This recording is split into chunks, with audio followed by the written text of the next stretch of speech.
everybody, it's Will. And this is Thomas. And we are back once again at the virtual spinner rack right here on OK Boomer, the podcast. We got a double week going because, we all know how much Thomas loves it when I make us read like multiple issues and we work on the same story for like 6 months, almost like we actually work in the bullpen at Marvel or something. But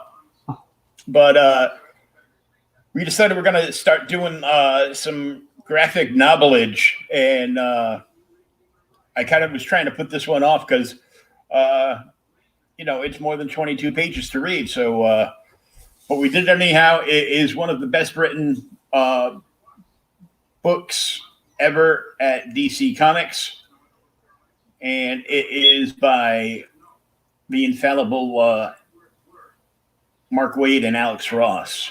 Yeah, I mean, and this really is. I read some of it the other day, and I finished reading it today.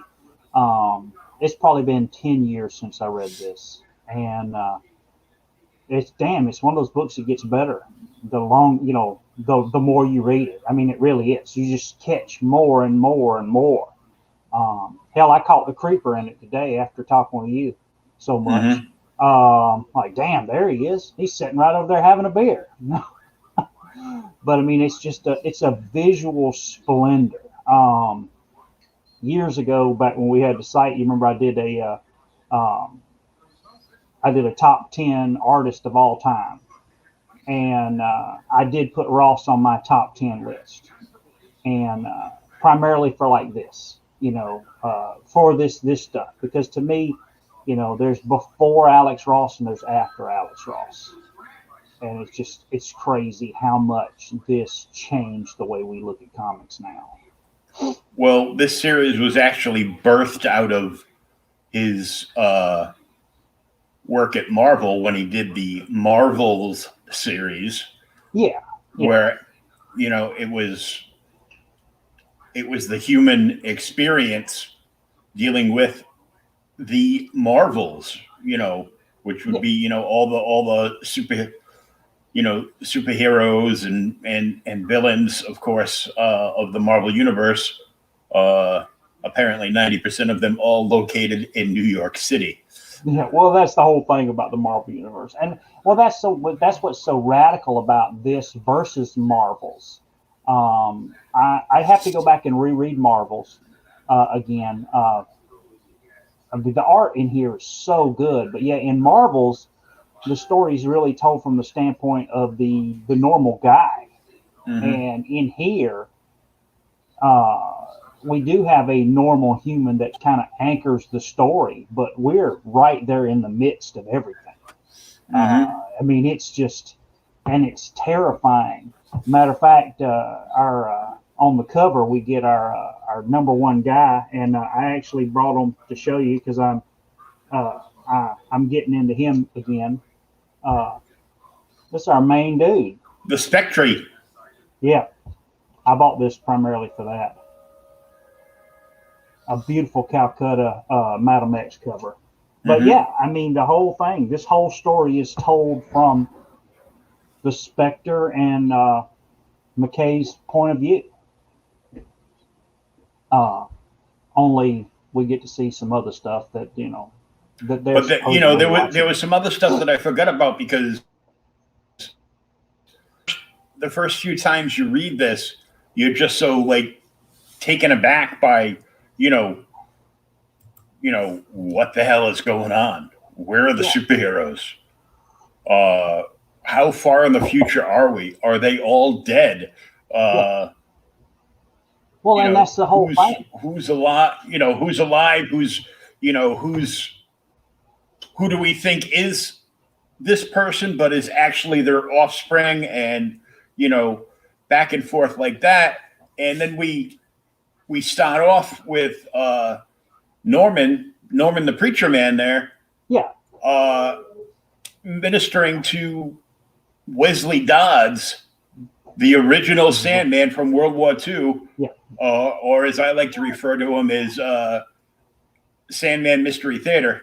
Yeah, and because I had that really cool poster of him from Sandman Mystery Theater up on my wall when I was a teenager. I love this series. An awesome series. But he's dying and somehow passes his powers onto the preacher man. Yeah, and it's not necessarily his. We don't want to say it's his powers or whatever, but it's his ability to see the future, the vision of the horror that is coming. Yeah. The preacher that's what Wesley's power actually was. He didn't have a power per se. He was kind of like he would have the visions of things to come, and then he would Open the door. No My Little Ponies.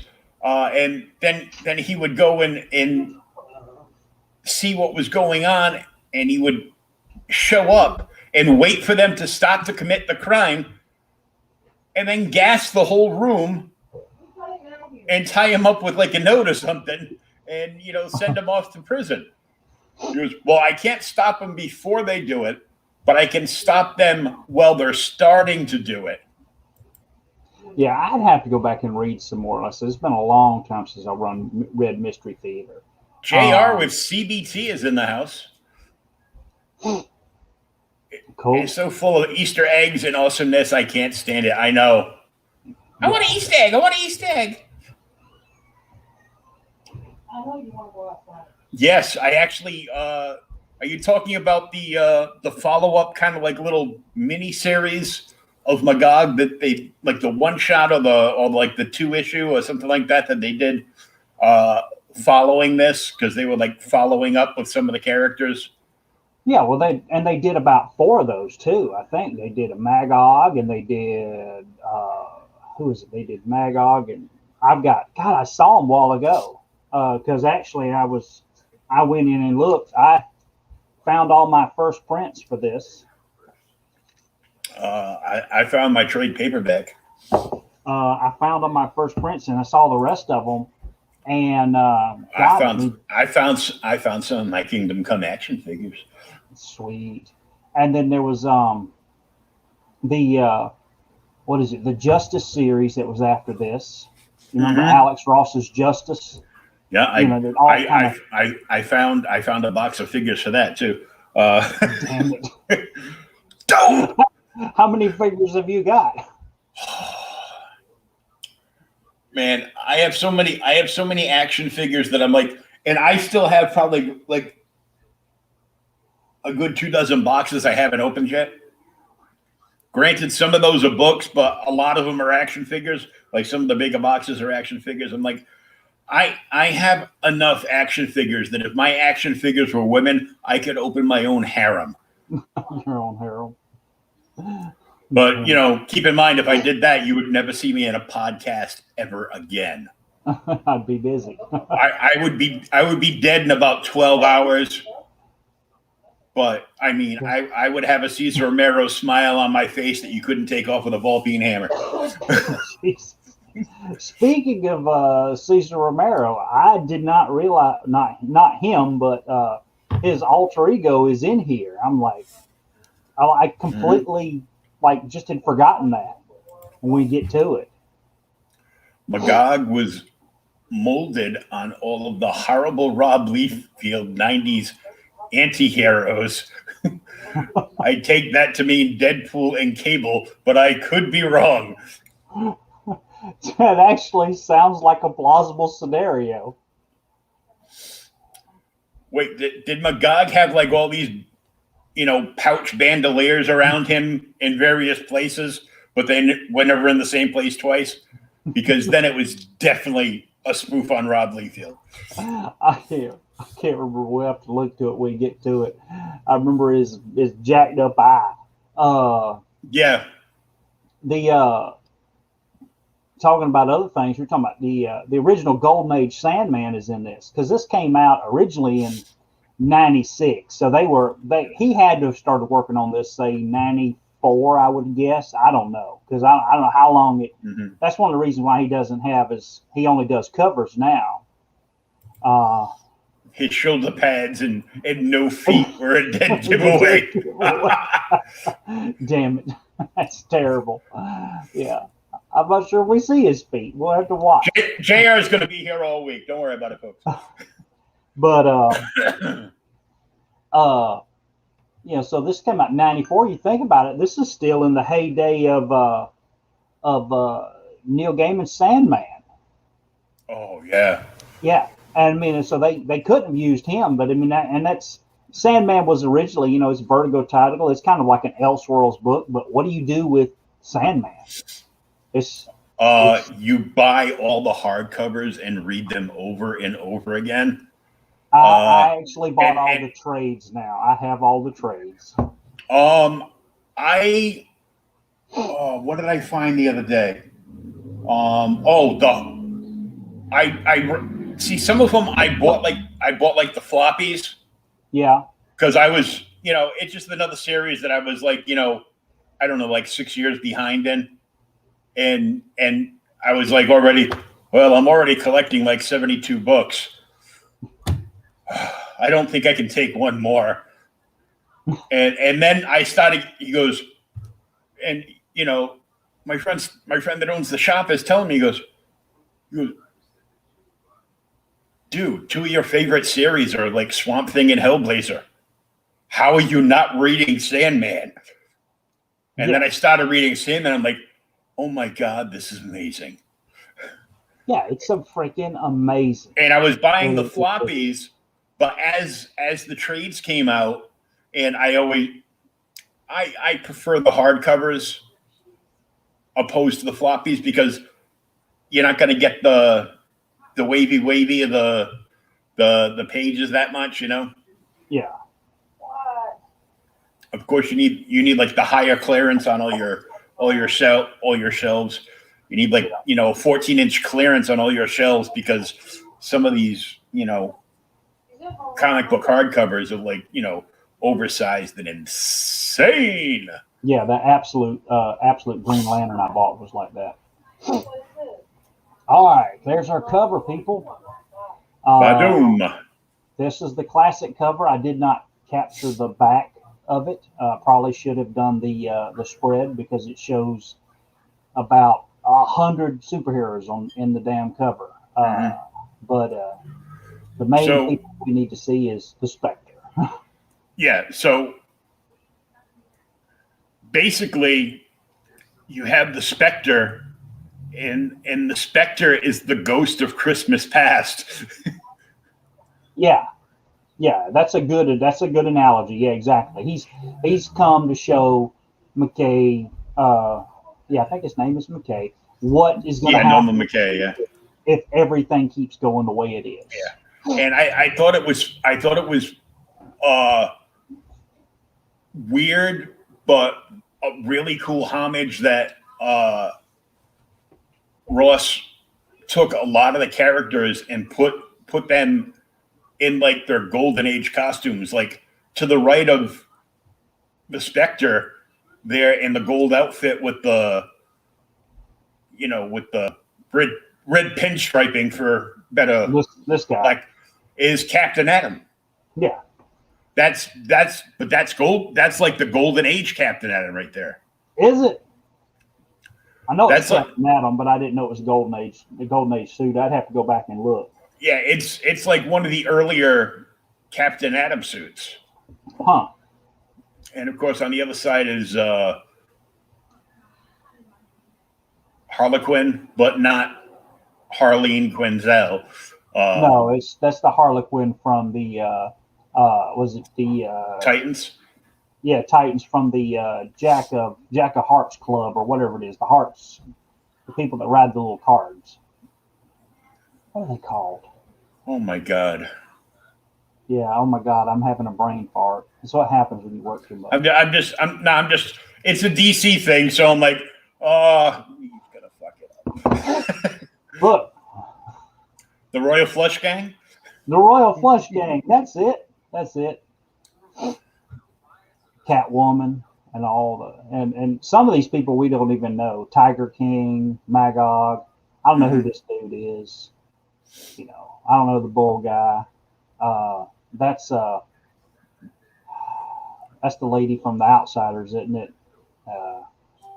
I can't And I'm tell. not sure who this is. We'll get a better look as we go on. We should probably flip the page there. Yeah. All right. So it starts with this wonderful freaking foreshadowing of a story or foreshadowing of what's coming if you have read the story. In any big DC story that goes dark, it's always Superman versus Batman. Yeah. I mean, and it just because they're two ideals, two opposing ideals. And that's one of the things that, Frank Miller always said he wanted to correct when he was doing the damn Dark Knight Returns. Superman and Batman just would not be friends. Mm-hmm. They're freaking polar opposites. So you have Superman as the eagle with the spear of destiny in his hand. Yep. See, there's another Easter egg right there for you, JT. And he's attacking, the bat, and there's, little historical sayings going through as we flip pages, and things are going on, and it's just like forbearance of stuff that's happening. Oh yeah, this is straight up the apocalypse. I mean, you've got there's the eagle and the eagle and the bat fighting. You see all the this is the Green Lantern and Flash, and then you've got the war that's coming. And the whole point of it, you read this, and the red lightning is something that they used in Crisis. When the planets were dying, you would see the red lightning. Oh yeah, lightning was everywhere. Yeah, that's right. On Crisis, that's another one I hadn't read in years. And then you come to this page, and all of a sudden now we're with normal people. You see kinda. Well, kinda, but humans. It's at a hospital, and then here's Hey, thanks for subscribing, JT. I mean, I'm calling him JT. Why am I calling you Justin Timberlake? JR. But he says he tells the pastor Norm. He says, I see things, and he's there, and he's like, it's all out of the Wesley. It's all out of the Book of Revelations. But he gets so upset about the visions that he actually pulls his damn he's pulling his IV needles. Yeah, his IV needle out. He's gonna get up and leave the hospital. Well, that hits a little too close to home for me because that's what I kept trying to do when I came out of the coma. So, yeah, I've heard that's pretty common. Heard they hurt like hell. Yeah. But yeah, I mean, he's trying to get his hat. He's like, I've got to get out of here. I've got to do what I can to stop it. Somebody's got to do something. And of course, the nurses come in and the doctor comes in. This is our first real. Well, yes, you should have, but at least you finally did. Yeah, spread the word. Well, yeah, let somebody know. We're here reading old school books. But this is kind of our first little hint. If you don't know who the original Sandman is, who he is, and then we look outside the hospital window, and of course, there's people flying down everywhere outside the window. Like, what in the heck is going on? And of course, the pastor continues quoting from Revelation, and then we flash forward to the death of Sandman. Yeah, Wesley's funeral. Yeah. Well, yeah, Wesley Dodd's funeral. And of course, Norman gives his eulogy. And it's small and everything. I love how it's in the future though. I'm just here to help you out with the big words. Sporting this car. I told you I was tired, man. I got up at 5 o'clock this morning. Here's another thing too. We get to this. The DC's always had they've always called them metahumans, and Marvel was mutants and all that. But it's the same thing. This is kind of pulling from the X-Men. If you look at it, UNNX, metahuman sensors, and all that stuff. But this also kind of goes back to Suicide Squad. They were doing crazy crap like that. Yeah. In the old things. But he's talking about the visions that he's seeing. And this is the page to me where we start to see that something's not right. You know, he talks about walking around the town and everything's tore up. Yeah, there's apparently a spaceship that's crashed into the side of a building, and they just leave it there and put up like sawhorses to to block it off. Oh, it's not a spaceship. It's a robot. It's a statue. Oh, is it? Yeah, it's a statue. It's like Lady Liberty. She's been toppled over. It's all symbolic. Oh, yeah, okay. Yeah, it's Lady Liberty. She's fallen. And they can't even Lady Liberty or Justice, whichever one you want to say, because she's got the scales. It may be Justice, but they can't ride her. She's permanently down. And that kind of hits close to home from last year, huh? Yeah, I mean that's the whole thing. It's you can't do it. Hey, Cliff. I don't know if I go that far, but damn, dude, it's up on the list. But yeah, I think this is. I mean, this is hailed as the greatest DC story. Like DC miniseries, yeah. Oh yeah. Followed by the original Crisis on Infinite Earths and then a whole bunch of Batman stuff. Yeah, a whole bunch of Batman. Dark Knight Returns, and for me, Batman the Cult was great because the breaking of the bat. But back we'll have to do the Cult later. Then. Back to we'll do that at a different time. But the thing that you get here as Norman's walking along is the world is now overpopulated by the children of the superheroes, and they really don't care for anything. They're just the world is gone, and all they do is fight amongst themselves. They've lost the idea of protecting the innocent and standing up for truth and justice. But beyond that, he's talking about, the world no longer belongs to normal people. It doesn't belong to humans anymore. The world is now belongs to the offspring of all the superheroes. And that's why they don't, if you look here on this page, they talk about, they don't have any more, there's no sports or anything. There's nothing for humans to do because there's no more sports. I got a kick out of it that they've got the Rock'em Sock'em Robot game up in the corner.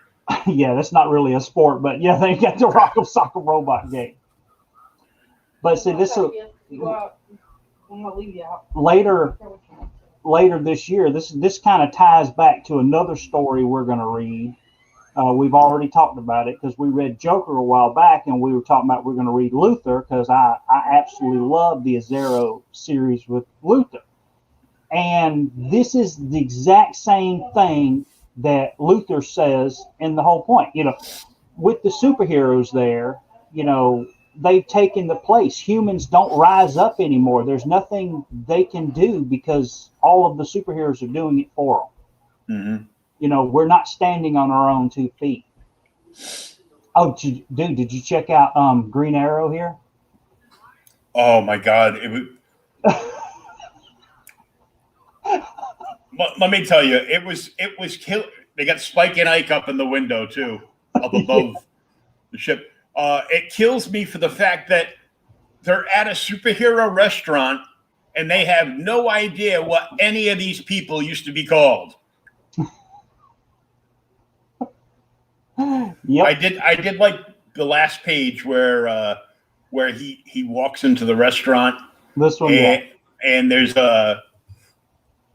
not this because I mean this is this triggered me like 25 years ago, and it triggers me now. Hey, welcome! I'm the Green Arrow. No, you're not. Yeah. You're the wrong one. Yeah, Green Arrow. Can I serve you? But they got the Batman issue #1 poster up with Robin with the green cape.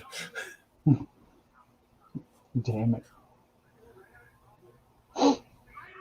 But yeah, they go into the bar and they're just going on about, hey, check out all the, the food, and it's just it's a freaking, the old days of the superheroes have become, it's Disneyland. Mm-hmm. This is Marvel Universal before Universal Studios Marvel, or whatever you want to call it, before you go to Universal Studios, only with DC. And so he goes in. I guess he orders some food. Oh, cool. I didn't catch that one. I'll have to go back and look. Yeah. Huh. So Norman eats him a hamburger or whatever. He orders him American way or whatever they want to call it, and he leaves. And there's walking down the floor, and he's, says, according to the world, he's talking about the world of God and the superheroes taking them, and they don't, he's still going on about nothing. And then we get to our first big splash scene of the book, and he says, God never accounted for the mighty in this world, because they've just taken over it. It's their own little plaything. Yeah, and I can't remember what she's called, but Star Sapphire? That's not Star Sapphire. That's Wonder Woman's daughter, I think. Oh, her? Hold on, I'll tell you. 1 second. Because I'll just go grab the damn action figure because it's sitting right here.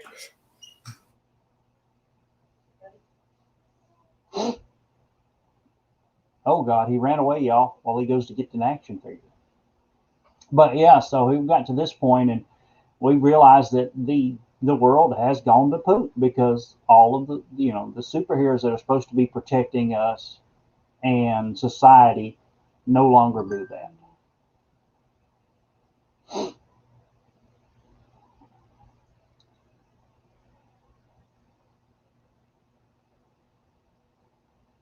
Oh, but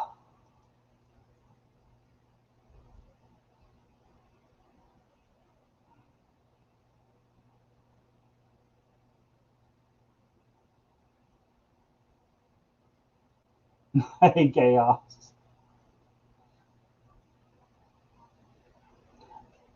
We got to let William know he's been unplugged again. Are you back?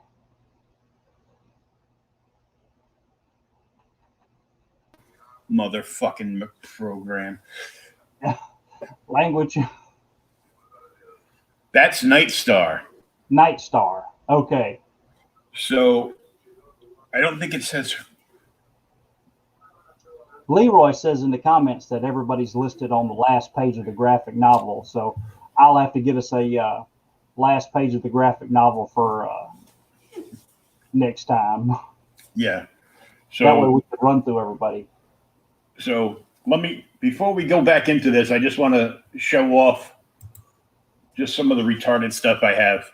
So I have Nightstar, Dick and Corey's daughter. That's right. Hey, Leroy knows some DC stuff. Magog. Somebody who we'll see later on in this episode. Aquaman.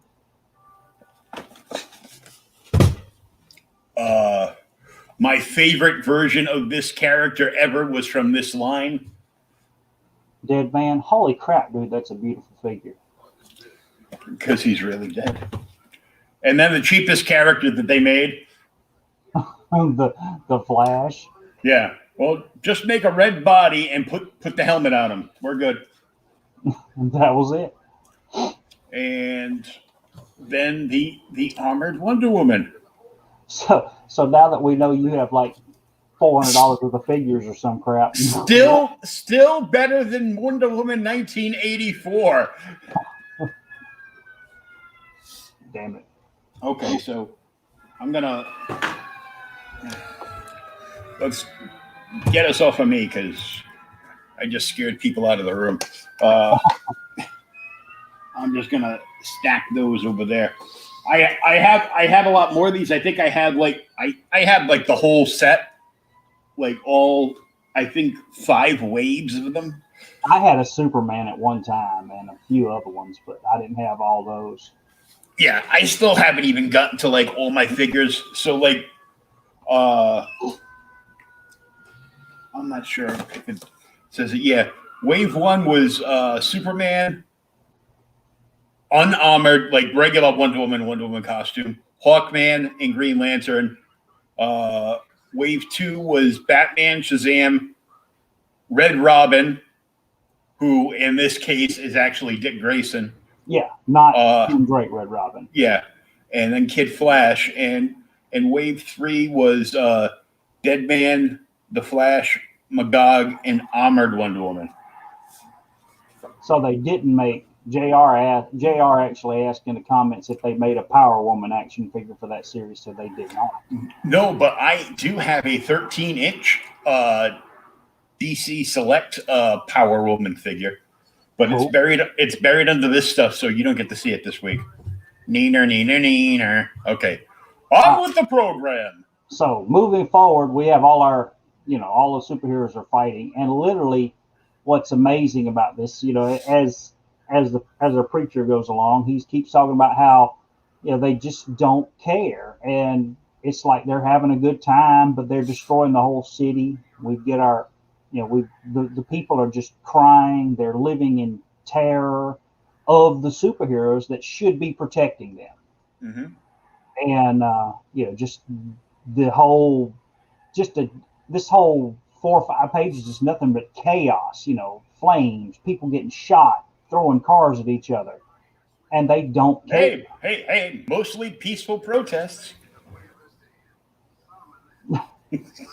And so we get down to the bottom, and he says there's the pastor's starting to see the visions of what's coming, of the blood, and then it flashes forward. It's Sunday at his church, and he's there, supposed to be doing lifting up the congregation, and doing one sermon, and then he's sermonizing on the visions that he's seen instead, scaring the bejesus out of all these poor old people.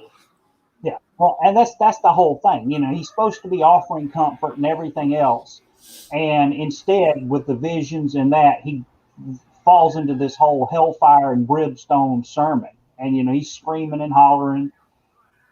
And, after the service, everybody kind of looks at him, but nobody's shaking his hand. And let me tell you something. If nobody shakes your hand and you're a preacher, when they leave, you did something wrong. And that's one of the things he's upset about. He's, I was supposed to be there. Even this scene is really powerful. He's sitting in the pews at the church. And actually, the church that I go to a lot of times actually looks a lot like this in this book. Empty? No, well, empty and actually has these beautiful curved pews, and we've got 3 sets of stained glass windows on the other side. I'll take you a picture and send it to you in a PDF and let you see it one day. But he's sitting there going through the visions, and he's so upset he's actually, crying and tearing up the Bible, tearing the pages out of the Bible and crumpling them up and throwing them into the floor. And then the freaking specter comes into them, just passes through the wall. And stained glass. This is just an awesome page. Yeah. Well, and that's the whole thing. When the specter comes in, even Norman changes. He's now got this glow. They're together at this point, and that's when he tells him, I've come to see you as a human because, I'm the spirit of vengeance. I'm here to pass judgment. And Norman, well, why are you coming to me? I'm just a normal person. And the Spectre actually tells him, which is what's so amazing about this and shows in the future. He says, at one time when I was young, in my prime, I would have acted with swift justice and known what to do. But at this point, I can't. I need to see it through you, someone who's seeking justice himself. I need to see it through a human's eyes, and I am no longer connected to a human host. Yeah. And it's just amazing. But yeah, so he, Norman asking, well, my people need me, here in the church. And he looks back on the torn Bible and he says, well, what do they need you for? You've lost your way, buddy. What? Preacher man, you done did bleep up. And Yeah. Well, that's the whole thing. He's losing his faith himself, and the Spectre's here to pass judgment, and then over the process, I will say the course of the story, he helps restore Norman's faith. Yeah. But then I love this, they pass forward, scene changes, and now they're out in the middle of freaking Kansas. Western farmland, but that's kinda. not. Yeah, kinda. So we don't want to ruin that. That's not possible. But so they're out in Kansas, and he's whispering, and the Spectre tells him, he says, you don't need to whisper, not even he can hear you. And they look up there, and of course he's Superman. Yeah, don't call him Clark. Yeah, apparently, yeah, he really doesn't like it when you call him Clark. And he's out, here in the farmland doing stuff alone. And Norman's like, he's always so alone. Well, we find out he's not always alone. Apparently, Wonder Woman visits him about once every 6 months. I do like Crypto, but so what is a Kryptonian dog's life? His lifespan must be that of Yoda. Of Yoda. And there's what is Superman's horse's name? Yeah. The horse was actually Supergirl's. Supergirl was the horse? Okay. Supergirl had the horse and the cat. He had the dog. The dog. All right. So there's Wonder Woman comes to him, and she's trying to talk to him and tells him, "Oh my God, you're still here." He says, "Well, I was hoping you had left." And he says, "No," he says, "I don't want to go to the outside. I've retired." And the first little scene that we get something's different was she taps on something, and when she does, it goes off, and then we realize we're not in Kansas, people. We're in the Kryptonian hologram. Yeah, yeah. This is what happens on the holodeck stays on the holodeck. Yep. In the Fortress of Solitude. So, and Superman goes on and tells her, he says, "Hey, damn it, stop it! You're scaring the animals." And she's, of course, Wonder Woman's being kind of a poop. She's, at least I'm scaring and getting a reaction out of somebody. And then they go through they walk through the Fortress of Solitude, looking at all of his trophies, and she tells him, "The world outside needs you. It's gone to hell." And Superman tells her, "Look, I've tried to show people what we needed to do in the past, and they rejected me." And she's like, "You still need to see it," and tells him to brace himself. This is one of the coolest scenes in the book coming up. The dang door opens, and Superman walks in, and you can't tell if he's in a dark, is he walking in a dark room or whatever. And then yeah, he's just like floating in like this huge chamber that has screens from all over the planet. Yeah, with every TV screen you can imagine. Mm-hmm. And he's watching to see what in the heck's going on. But this is one of the things in the Superman books I always love. They don't do it all the time, but the whole thing when he just walks on the air or just floats is always so cool to me. Mm-hmm. But so he's going on, and he says Magog, that all this is his fault. And so this is when we get our first little scene that something is not right. So Magog and his group of superpowered, whatever you want to call it, superheroes that are going to bring people to justice. What's the name? It's just the bullies. Oh no, that's Leroy's show. Never mind. Dang it. So they head out to Kansas and they encounter Superman's old villain, the Parasite. And the Parasite is, begging for lenience and, don't beat me up and don't kill me and take me in and all this. And they're not stopping. They're still going at him. And Parasite, he just wants to be left alone. And then is it Parasite or Magog that punctures Captain Adam's suit and blows up Kansas? It's Parasite. Parasite rips open. Yeah, he rips open Captain Adam's suit. And, Captain Adam is basically an atom, and the suit's what contains him. So when the suit gets ripped open, it causes a nuclear explosion. Yep. And then they talk about the fallout. It, destroys millions of people instantly, destroys all of Kansas, Kansas, Iowa, Missouri. It's all just Nebraska, just an irradiated wasteland. There is no more breadbasket for America. It's gone. Animals, people, everything. And Thomas is like, screw you guys. I live in Georgia. Yeah. All we grow right now is soybeans and cotton. But, Onions and peanuts. well, onions and peanuts too. We are the number one peanut producer. And poultry. While the wife runs down the farm products of Georgia.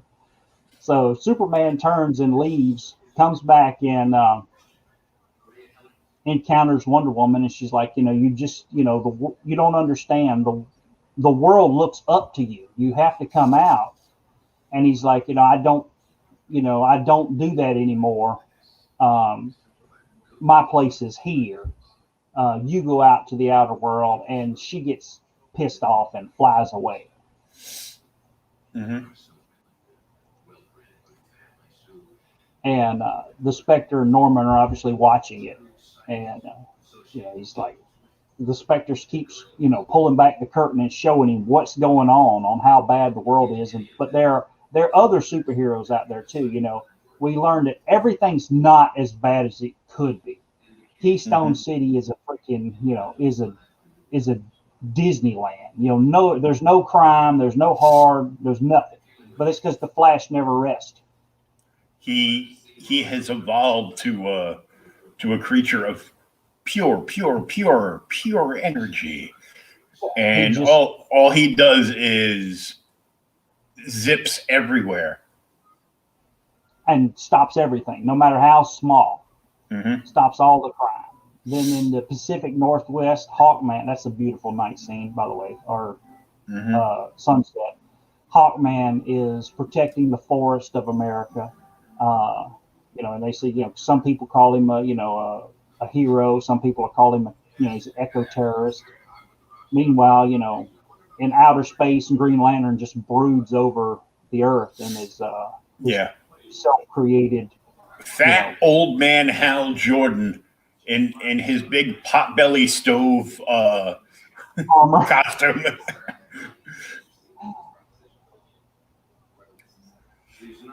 I know. I just sit and watch the nerd rage. Damn it. Yeah, well, I think we all do sometimes, Cliff. So, yeah, he's just sitting there, freaking watching everything go on. And then, we see Atlantis and, a few other superheroes. And, Norman asks, we're in the future, but the page before the third panel down is the Legion of Superheroes. Legion of Superheroes, yeah. So we're actually in that time now because they're flying around here. Maybe. I didn't never take it as being that far in the future. But yeah, so there's that. And then Norman actually asked the Spectre what of Gotham. And then we get, these like 5 pages of freaking Gotham with no dialogue. What of Batman? Some guys doing some petty crime, whatever. They're running away. And here comes the Batmobile Bat Robot to attack them. it just chases them everywhere. And and beams like the bat signal onto them, and they get the scared look on their face. And there are apparently hundreds upon thousands of these mech suits that Bruce is controlling from the cave. This would have been a much better story than Commissioner Gordon Batman. No kidding. That was so. Sorry, I just had to bring that up to let you know how horrible that was. I know. What? I still collected all those issues, and I was reading them. I go, a bat robot suit? That's stupid. And then as soon as I found out it was Commissioner Gordon, and apparently because Commissioner Gordon got into the robot, he had gone back and become like 19 years old again. I'm like, wow, this whole series sucks. I'm going to just buy him, bag him, board him, put him in a box. I'm never reading these things. No, the whole series doesn't suck, but that part sucks. Yeah. But yeah, so the Spectre informs Norman that Batman has Gotham under control. Yeah, quite literally. This is the whole part right here where Norman starts to kind of rebel against the Spectre, because the Spectre's just showing him everything that's terrible with the world. And now they're on a bridge, and the superheroes are fighting again, and they're knocking cars over the damn side of the bridge and everything else. Mm-hmm. And Norman goes off on him, and he says, look, if you've been sent here by a higher power, you've been sent here by the Lord, you're here to do more than just show us everything that's terrible. You should give us some kind of hope. And, meanwhile, it goes on that, now that Magog has, by accident of his, destroyed the breadbasket of America, the rest of the superheroes are just going all out. Mm-hmm. Villains, they don't care. Yeah, they don't care about, the little people. They don't care about the humans. They only care about themselves. They don't care, about property damage or nothing. Loss of life. And they're just in it for the battles. Yeah. And then here's Norman screaming at the Spectre, we need some kind of hope.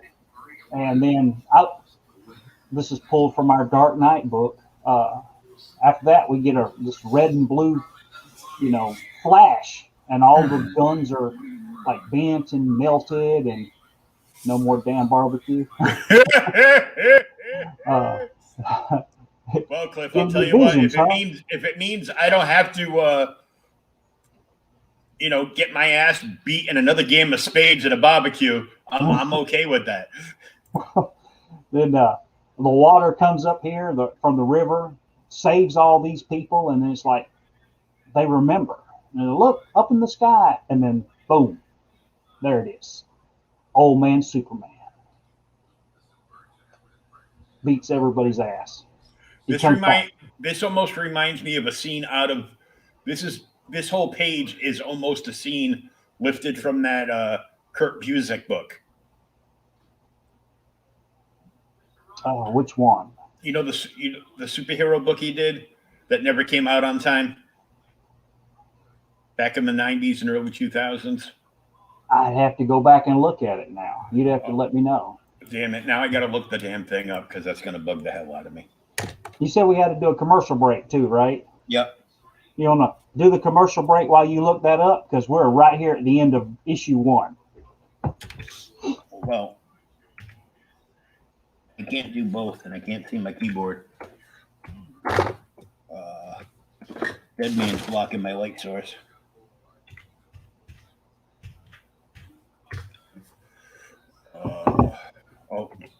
I looked it up, and now I got to go back. Oh, God. Astro City. Oh. Yeah. Okay, I feel better now. You feel better now? Yeah. That was just... I think of something, and we can't think of what it actually... it's like on the tip of your tongue. You can't think of it. Yeah, and it would that happens to me all the time. it would just bug the hell out of me. We're going to take a quick commercial break, and I do mean quick. We want to give everybody a look at one of Kickstarter's favorite projects, The Listener, When Winds Weep, now live on Kickstarter.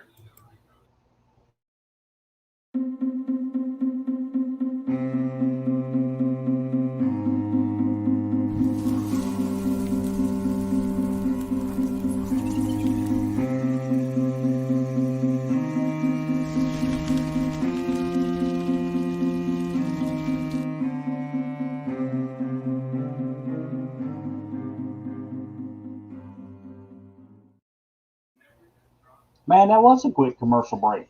See, I told you. Yep. So Superman returns, and he pretty much single-handedly gets everything under control, saves everyone, and the people are all happy. And Norman's like, "Oh, yeah, everything's good," but then he sees a vision of the future, and he realizes, "Damn, it's only gotten worse."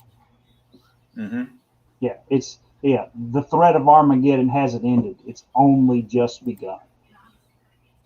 Thanks for watching. We'll be right back after the bladders are empty. And now, on to issue 2. That would be a much longer commercial break. Yeah, exactly. So now we had Spectre first. Now Norman's here, and we get all here's our classic characters: Wonder Woman, Red Robin, Red Arrow, Superman. What is that? God, I can't remember everybody. There's Big Bertha's kid.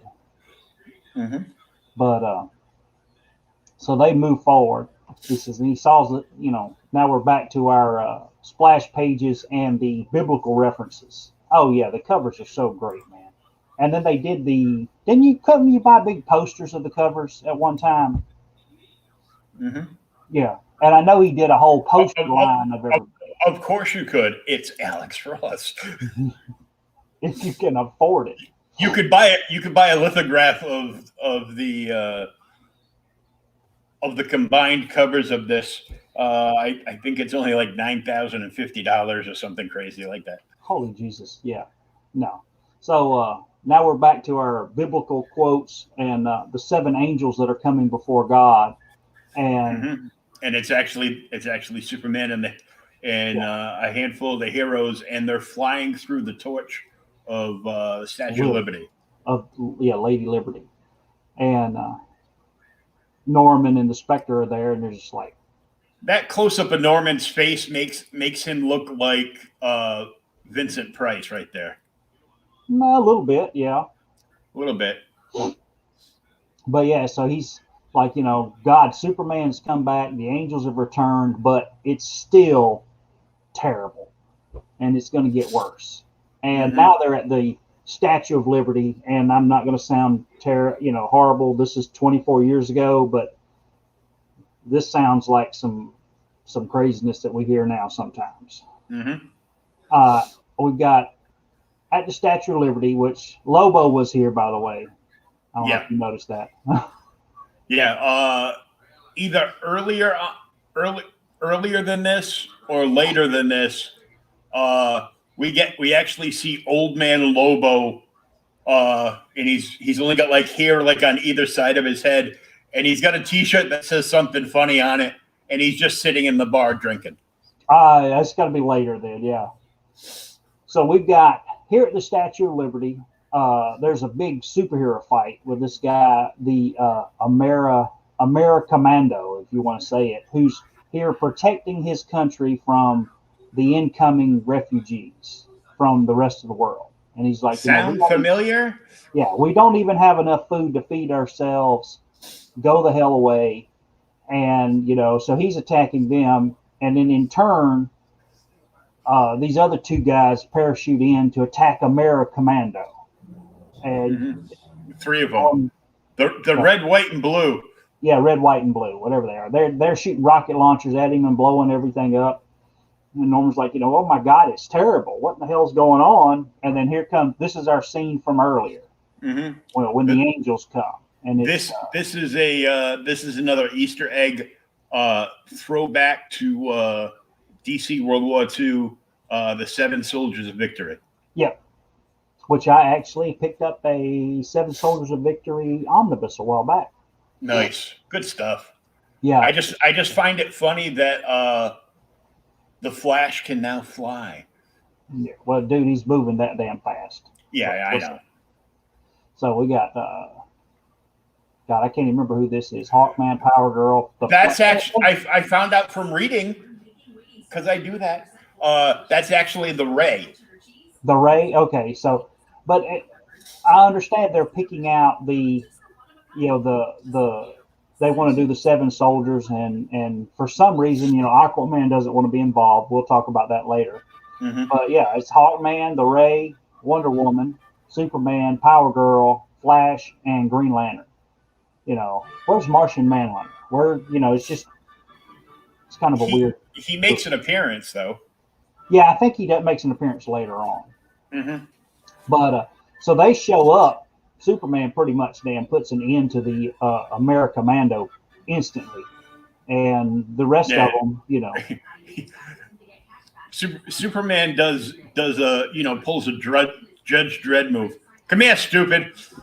Yeah, just takes all his armor off of him, ends the whole thing. He's like, and Norman's talking about they're not, these are not angels. They're actually gods. They're here saving people, doing incredible things. Mm-hmm. I do love the Flash in this, though. I know he's become the whole pure Speed Force. He's moving around, but dude, he's cool in this series. Yeah, it just, I just feel bad that I spent like $25 on a figure that they just, put boots in it. That they left like see-through red with, and then it's like, well, that's Barry. Why is he wearing Jay's boots and hat? Yeah, and I didn't get who these guys were. I think I kind of, when I first looked at these two again, I swore it was the Binars. The Binars? Well, I'm gonna tell you, this Next shows Generation. This was this Barry or Jay. I'm not sure. I don't think they say. They don't say in this issue. They just call him the Flash. What's it say on your little figure? I'll tell you once I take my glasses off so I can read it. Doesn't say anything there. Or Wally. Cliff says or Wally. Who is it? It doesn't say on the figure. We're gonna have to Flash. We're gonna have to tackle that, and I don't think it was Wally. I think it would have been, and it couldn't have been Jay, because Jay could never move as fast as Barry or Wally. So, and his speed was different than Barry's, because I actually have the Flash Volume 2, the Barry Allen run. Yeah. And it's late. It's fairly late in the Barry Allen run, before they even, call it the Speed Force. Really? Huh. So I've never been a big Flash guy, but I have, but only because I spent a lot of time in the hospital, and when the doctor wouldn't come in, I would just wear my gown backwards and walk out in the hallway. Oh Lord. Well, I'll tell you what, we find out these guys are actually controlling some of the other superheroes and kind of what's going on. Mm-hmm. But they get knocked out by Red Robin. He comes in and knocks the hell out of them. But tell you, it's been, like I said, 10 years since I read this, and the thing I thought of when I read these, because I didn't know who they were, I said, damn it, the Tholians are in Kingdom Come. I looked at them, and it was like two of them, like big brains working together. I go, it's the Binars, those two little bastards that stole the Enterprise. It could be. So we go back to our fight after Red Robin incapacitates them, and they're still out there destroying everything. Mm-hmm. And here's the Statue of Liberty, the Torch of Liberty falls off, and Wonder Woman's trying to save everybody, and then it's like with a flash of red, it's returned. Superman welds it back, fixes everything, and then they fly off with the bad guys in tow. And they head to the UN building, which looks a lot like the. We'll find out. We'll find out, Cliff. Don't worry. Yeah. It's the Hall of Justice. Yeah, it looks like the Hall of Justice from the cartoon. Mm-hmm. And they land, and Superman's there to give his speech. And he's, I'm out of retirement, and we're here to set everything right. Either you're going to start protecting people and acting like superheroes, or, we're going to lock your ass up. Yeah, or else. And I like what he did here because he's just showing how fast the Flash is actually moving. Like, he's actually patrolling, like, the whole planet, because you can see, like, two heads are better than one here. Yeah. Because he's vibrating at such, like, a high frequency that he's basically just about everywhere at once. Yeah. But yeah, he's, we're going to make things right. And then here comes the big speech. One of the reporters actually asked him, he says, well, what about Magog? Are you going to make Magog do what he's supposed to say? Uh-oh. What's going on? I'm typing. Typing? Okay. So the reporter asked Superman if he's going to make Magog, behave, do whatever. And instead of responding, Superman, does the whole no comment, and they fly away. And the very bottom of this page, you can see there's a bunch of regular guys sitting around a table, all in business suits. And they are all evil. Yeah. Yeah. Are you surprised? Well, these guys aren't necessarily evil, but these are captains of industry. Yep. All the bad guys. Yeah. Lex Luthor, Selena Kyle. No, that's later. Is that later? I thought that was now. No, that's later. These are like captains of industry. These are. Oh, like, this is. Oh, never mind. I jumped ahead. We're still at the UN. Never mind. Yeah. This is freaking Wall Street. These are politicians, and they're, McKay's, he senses the fear in the room. What are they afraid about? They're afraid that they no longer will shepherd humanity as it is. And meanwhile, like the Spectre and McKay are still looking out, and they see, Superman flying away, and let's not talk about the medicine that Norman's going to have to take after all this is over with, because by the way, the Spectre keeps flying around with him and hovering over buildings and all sorts of crap. But so these captains of industry are literally terrified that Superman has returned and that they are going to lose their grip on humanity. And they see Superman fly off, and he goes to this abandoned building, which anybody who reads comics should know. When he goes behind the damn, grandfather clock, this is Wayne Manor, which has been destroyed.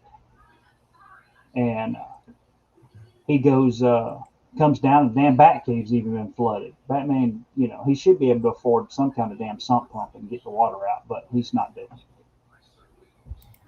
And he shows up, and there's Superman, and he's like, I'm here to recruit you. And Batman basically tells him, nope, I'm not interested. I've got Gotham under control. I'm sitting here in the damn Wayne Manor, and there's nothing you can do that's going to bring me out. And this is where we get a little reference to Batman telling Superman, he says, you've got a little dark side there. And Superman says, I don't have a dark side. He said, well, tell that to your tailor. But correct me if I'm wrong, because I can't remember. Didn't the original Superman shield from the 40s, wasn't it red and black? Dadgummit. Before we go further, see, Clips over here like one of the members of APA from WWF. Damn! Cliff actually says, yes, it was. Was it? Yeah, I was pretty sure because he makes that comment, and I'm like, no, the original Superman suit, his symbol was black and red. They And changed I now have an answer for Cliff of who that Flash was. Oh, do you? So you was And typing while I was talking. it goes deeper than the miniseries because, as we know, Kingdom Come was actually a prose novel. It was Yeah, actually that's right. They did make a prose novel of it. It was a novelization that goes much deeper into stuff. And I mean, I sat down and listened to it. I listened because when you get the audio book of Kingdom Come, Yeah. that's what they're not reading the comics; they're reading the prose novel to you. Oh, okay. So this is the answer. Flash, he is referred to as Wallace West. The novelization Wade later confirmed this Flash to be Wally West in the Kingdom, despite wearing a variation of Jay Garrick's helmet. After becoming the embodiment of the Speed Force, the Flash is now faster than ever. His molecules have become unstable, and as a result, he is constantly in motion. This also allows him to see every plane of existence, including ethereal planes. When Superman goes into exile, the Flash remains active using his lightning speed to constantly and relentlessly patrol and protect Keystone City. He is saved from the Gulag bombing by Jade's shields.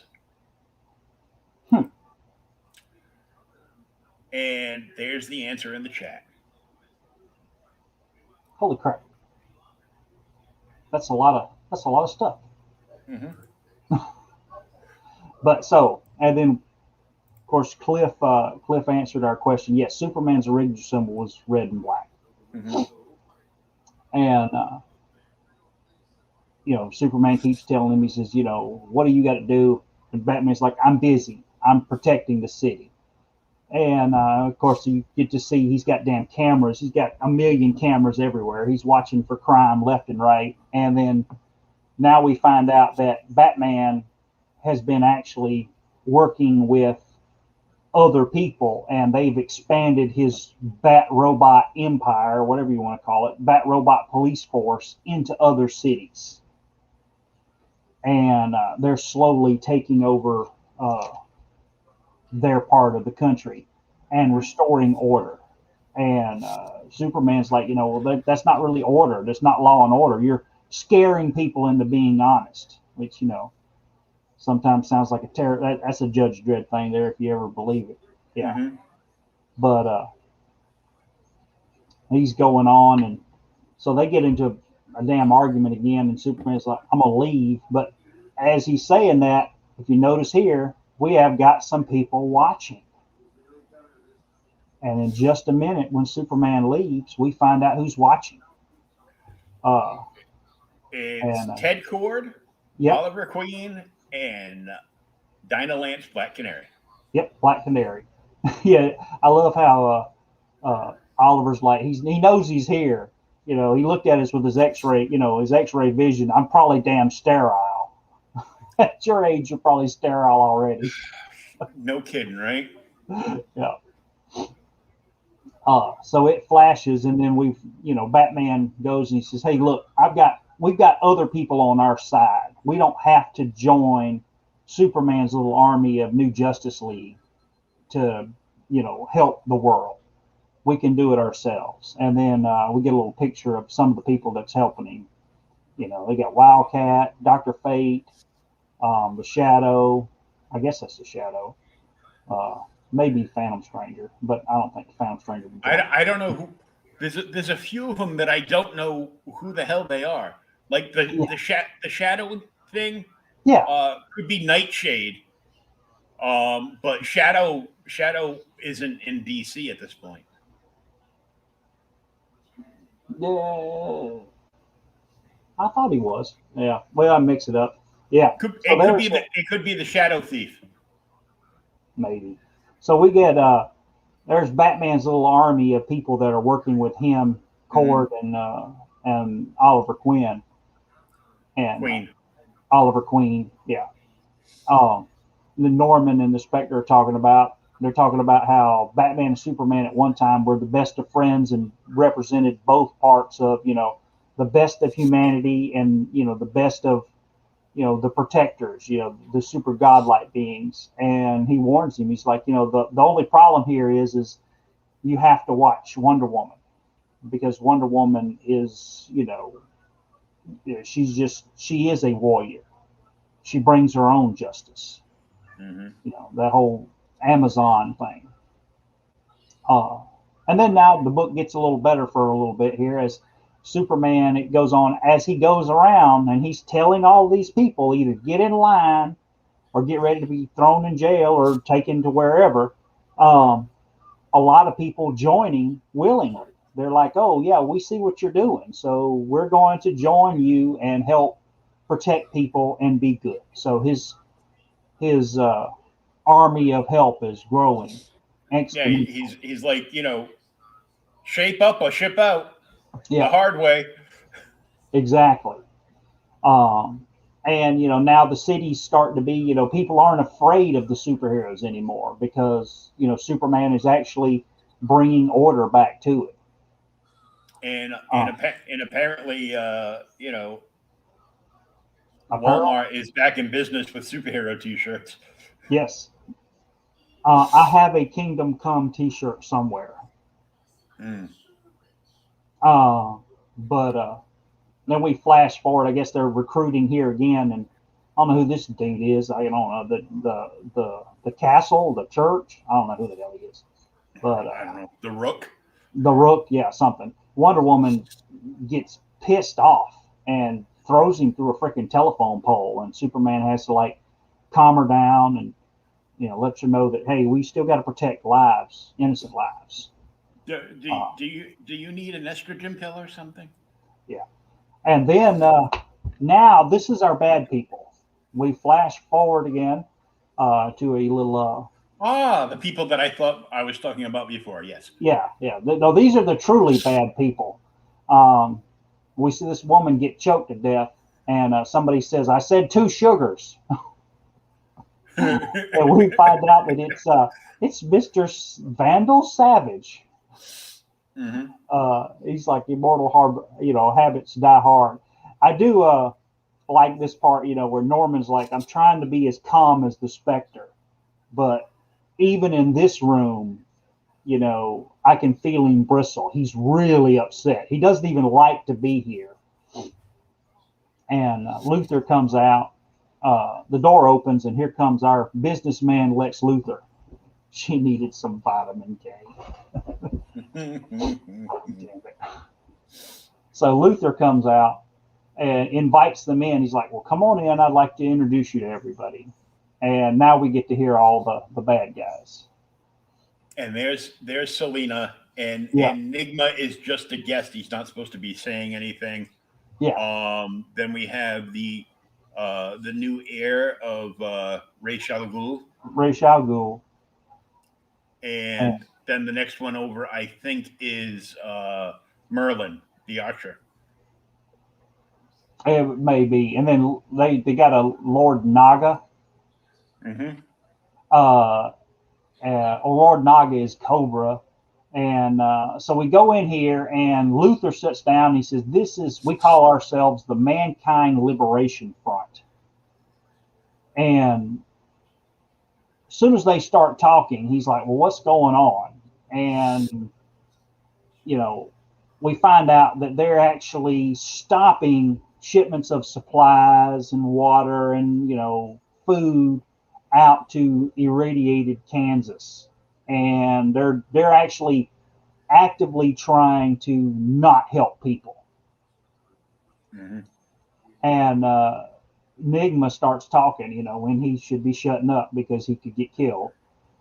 He's like, I thought you were the mankind, liberation front. Aren't you supposed to be helping mankind? Sounds like you're trying to, to stop them, not help them. And Luther tells him, sometimes, there's no pain, no gain. You've got to push to the limit to make people realize that humanity can take over the planet again. Oh yeah, this is pre-Damian Wayne. Yeah. This was back in 96. 1996. This started. Yeah. Yeah. So Luther is. This is our thing we were talking about earlier, where Luther says, we want the humans to take over the world and be our own masters of our own destiny again. Mm-hmm. While Nigma, keeps talking, and finally Luther tells Selena, hey, look, you need to tell your man to shut up. And he said, we got our own front. And then all of a sudden the damn door opens, and here comes this guy in a red suit who comes in the midst of this meeting and decides to give Lex Luthor a shave. And they're all questioning Luther about Superman, and he kind of goes off the deep end. He says, Superman will not touch me. He's not going to come near me or anything. He says, I have a marvelous anti-Superman plan.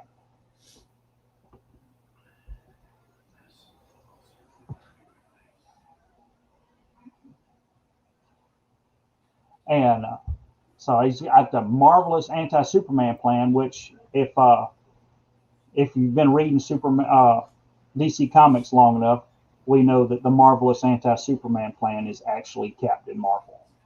Mm-hmm. So is who Bruce's son here? I think he's talking about the person who took over for Ra's al Ghul. He calls him. Should be in that middle panel right there. Yeah.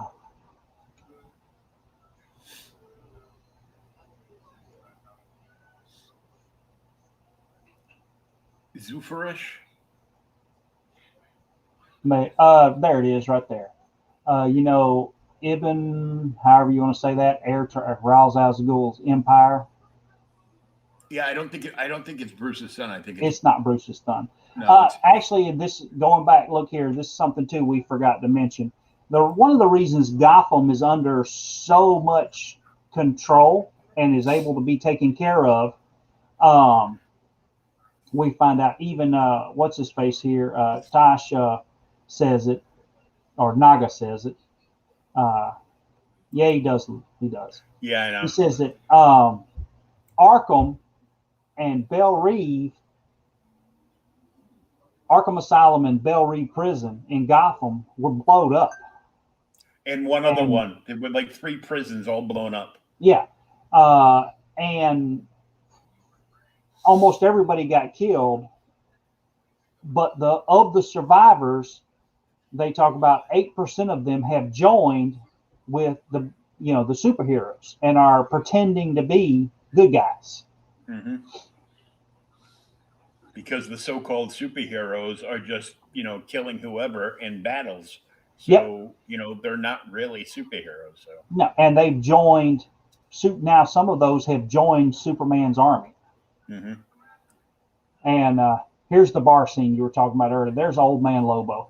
Yeah, old Man Lobo. Way before that Old Man Logan crap. Yeah, what is it? Yeah, bite. I think his shirt says "Bite Me, fanboy." Yeah.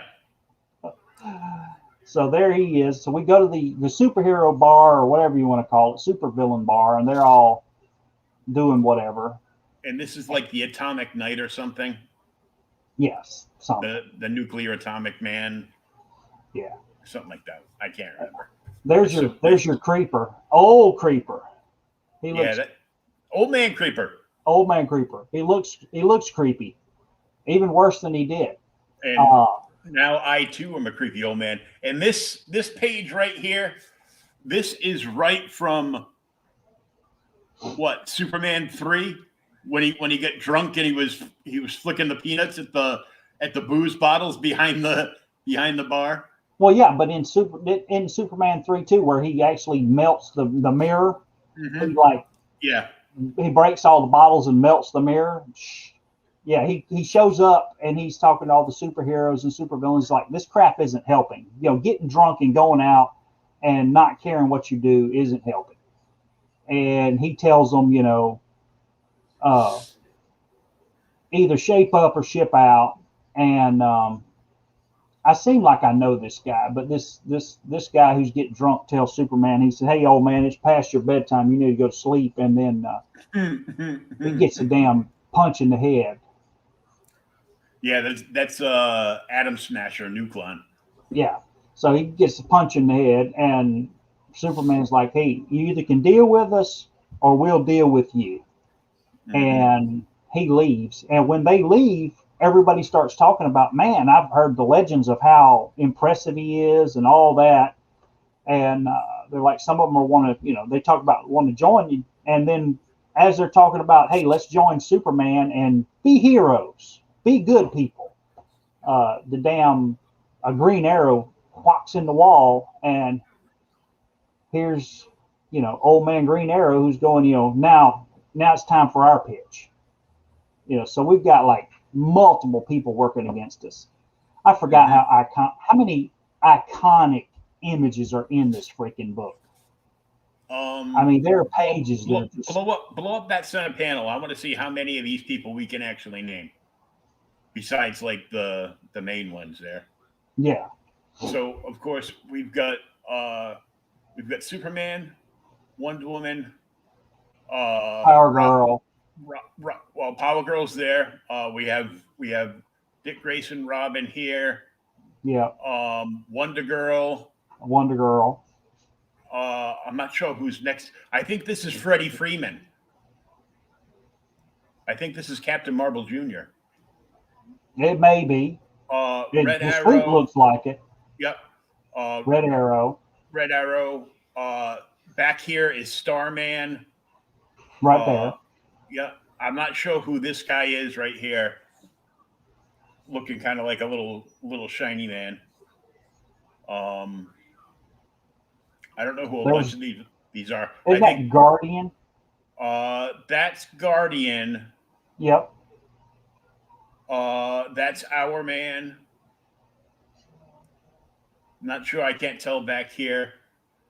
These look to be like two of my heroes. These look like I'm gonna say Adam Strange and his daughter. Yep. Obviously Hawkman. Yep. Nucleon, aka the other guy that I just named, and the Ray. Yeah, and the Ray. And of course, Green Lantern's over here, and is that Starfire? I don't know. I don't think Starfire is in here. Oh well, maybe Starfire's kid. I'm not sure. Something. Yeah, but her kid is obviously in here, but her kid is on the other team with Magog there. So yeah, Red Tornado. Red Tornado. Right there, that's Red Tornado. Yep. Now that he said it, yep. I was thinking somebody, but yeah, Red Tornado. So good looking out, Cliff. There's they talk about now we flash back and we see Superman, still bringing people to justice, getting people to join his team. And they finally come to a point where Superman's like, what are we going to do with all these people that refuse to join us? And Wonder Woman's like, I got an idea. Kill them.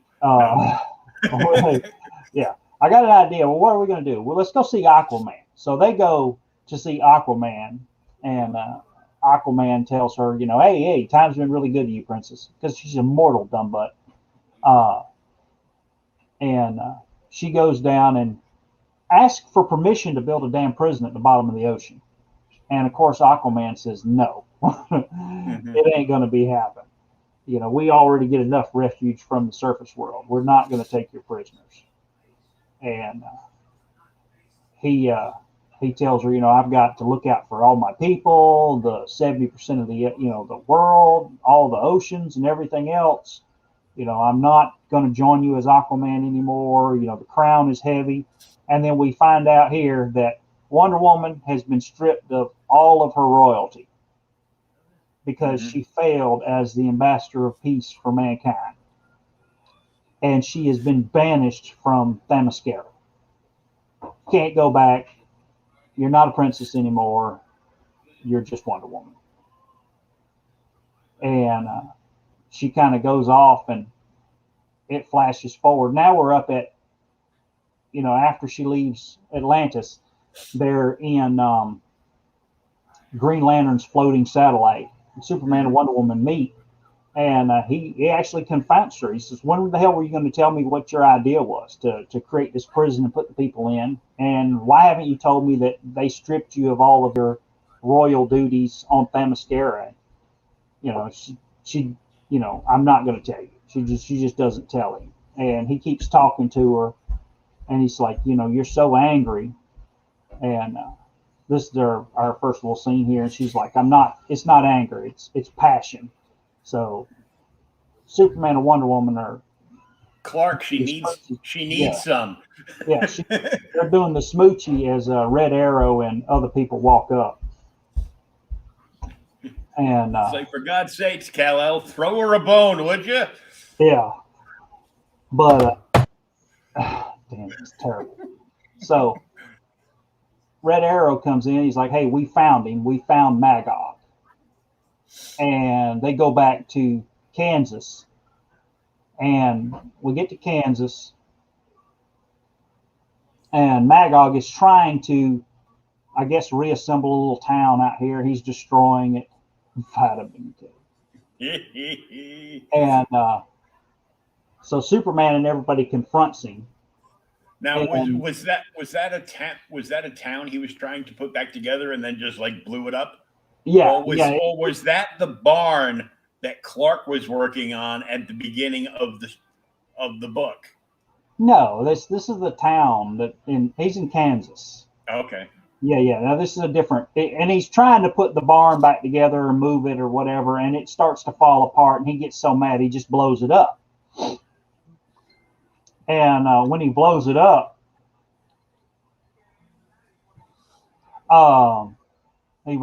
Superman and them confront him, and he's like, "What the hell? What's going on?" And he says, "This is all your fault." And of course, they start blaming each other. And then we go back into now we find out what happened, because earlier in the book, when we were reading it, Superman, we find out he leaves after this in the first issue. And Wonder Woman's telling him, well, you can't stay up here forever. And, he's like, well, look, Earthlings die. And Wonder Woman gets mad at him. She's like, you loved them. Don't tell me that, don't call them Earthlings. Your mother and your father had to die. They were human. And he finds out that your wife, which is Lois, dies. Yeah, the Joker murders Lois Lane and Jimmy Olsen. Right here, yeah. And that's the thing. Magog said, how many people died the last time the Joker was there? Why didn't you stop him before you had a chance? And he said, the Joker kills 92 men and 1 woman. So yeah, he kills everybody in the damn Daily Planet, including Lois Lane. And nobody can find the Joker. And finally, when Magog finally finds him, he kills him. Kills him on the steps of the damn courthouse.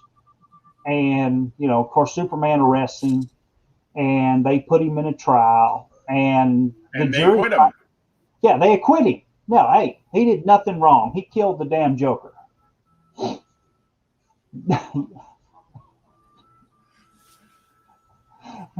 Lois is a groupie. This is, me and Cliff have had this discussion and this argument for so many times. Yes, he really loves Lois.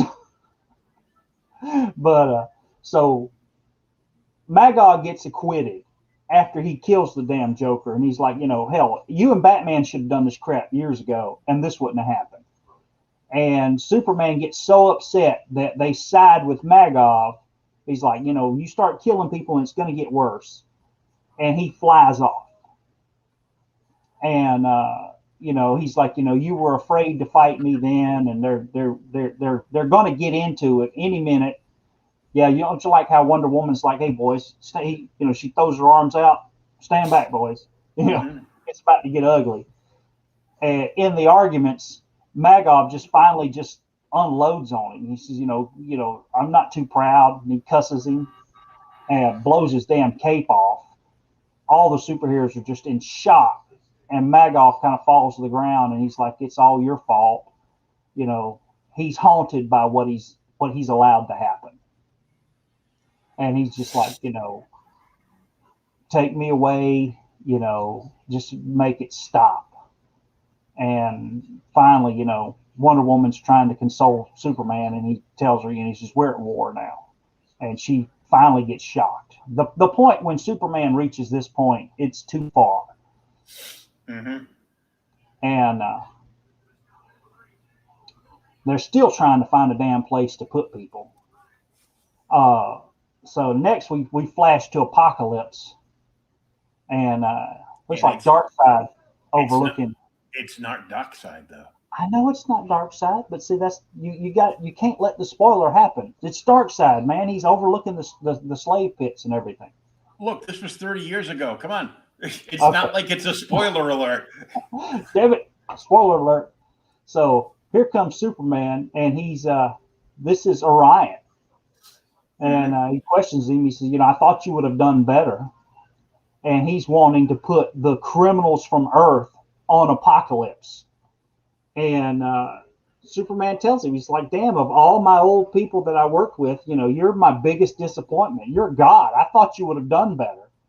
And this is what's so terrifying about this. This is the whole version of, if you read 1984 versus Brave New World by Alex Huxley, the two differences here. And Orion tells him, he's like,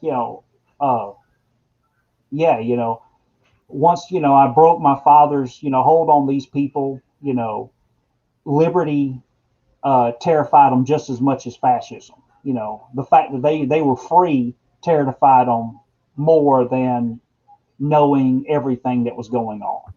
Mm-hmm. And, he's still trying to keep everything under control.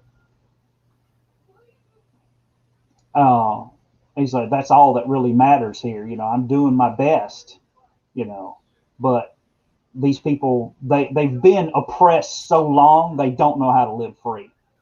And Orion actually tells him right there on the bottom, Yep, that's what it is. And he tells them, he says, hey, look, if you want to send your criminals here, they're no worse than what I'm dealing with now. I'll take them. But Superman doesn't decide to go that way. We meet Big Bertha and Mr. Miracle here, and they open a boom tube as Superman's talking about trying to figure out still what to do with all these criminals. And they fly back to, it's Kansas. And here's the Flash and the rest of the superheroes, and they're building a giant ass prison in the middle of nowhere that they're going to put everybody in Kansas. But all of this, Superman and Wonder Woman and Green Lantern, all them working together, have finally made the worst bedfellows possible, as Batman, Green Arrow, Blue Beetle, and not Catwoman, but Black Canary decide to join forces with Lex Luthor to defeat Superman and the rest of them and bring humanity back. And Luthor even makes a smart-ass remark, if I know that it would take a common enemy to bring us together, I would have created one long ago. He tried.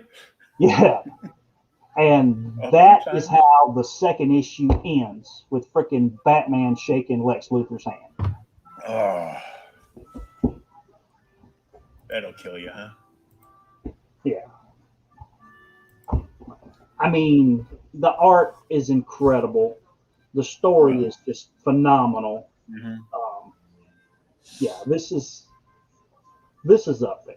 I mean, this is just the That, thing. of course, it's an Elseworld story too. Yeah, it's an Elseworld story. And I know you may have not. The thing is like this is an Elseworld story, but I think we talked about this one time before on another podcast. Like, and I know this shows how old we are.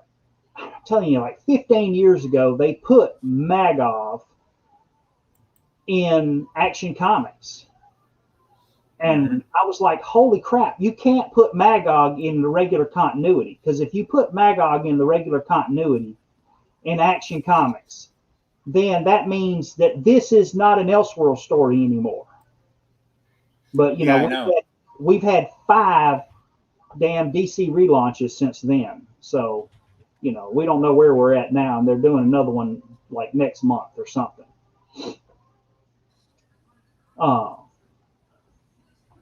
But I like the whole fixed point storylines. But this is. They're doing another one next month. Oh, you mean Monday? That's right. Next month is Monday. Next month is Monday. Yeah, next month we are going to be doing issues 3 and 4, and we will finish up all of Kingdom Come. Yeah, we had talked about earlier in the year we were going to do some longer storylines as opposed to single issues. Because while we do single issues that we all like, and we swap back and forth, I think this is one we both agreed on is really worth reading if you've never read it. Oh, yeah. Definitely. But the thing, too, is with the art, it's like Ross sees how the characters would evolve, and he does such a good job. See, now after we finish doing Kingdom Come, Cliff wants us to do Kingdom, the 12-issue miniseries, which actually that Kingdom was regular. They were regular size books, weren't they? They were only like 22 pages, so it's about the same length. They were floppies, and I'm sure they're definitely in trade. Yeah. But yeah, dude, I absolutely love the story. I can remember still when I first saw it. It was at the comic book shop in Milledgeville, and it was on the racks. And I swear I bought it. I bought it off the racks, and I was like, "Holy crap, this is good." Me too. I actually found like 3 of the Alex Ross DC plates. Yeah. One of them I'm selling is Superman carrying Lois Lane in his arms during like a snowstorm. It's supposed to be like a Christmas time plate. Oh, cool. The other 2 plates I have are the Alex Ross's take on the Green Lantern Green Arrow cover from Neil Adams. Yeah. When they're both blasting away. One with the arrow and one with the ring. With the ring. And then there's the Batman family in the cave. So it's Bruce, Dick, and Babs. I got you. Cliff says I loved it when the Kingdom Superman came to JSA. Yeah. That was during Johns' run, wasn't it? On JSA? Mm-hmm. Yeah, that's another incredible run to read. Then we have to talk about all those insane covers that Alex Ross did for that JSA run. They're like 12 of them.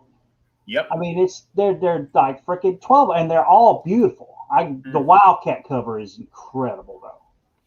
Oh yeah.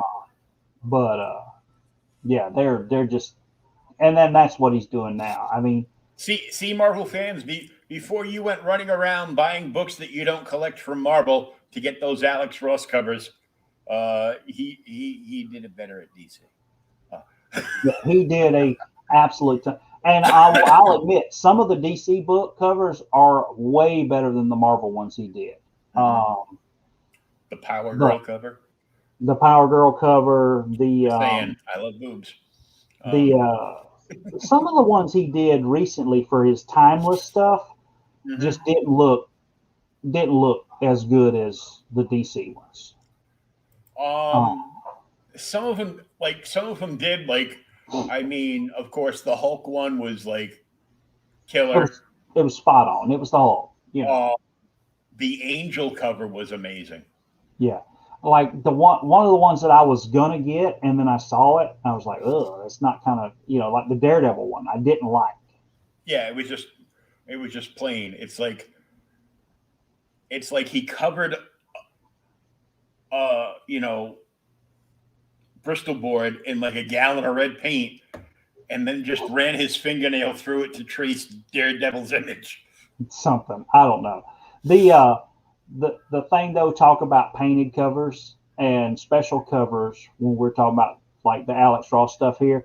You remember a couple years ago when Joe Jusko did the special covers for Marvel, and he did like a Hulk, he did a Namor, he did an Iron Man. Mm-hmm. Those were incredible covers too. Oh yeah, for sure. So yeah, that's it for this one. And like I said, we'll be back next week with issue 3 and 4. And God, this is such a damn good series. Mm-hmm.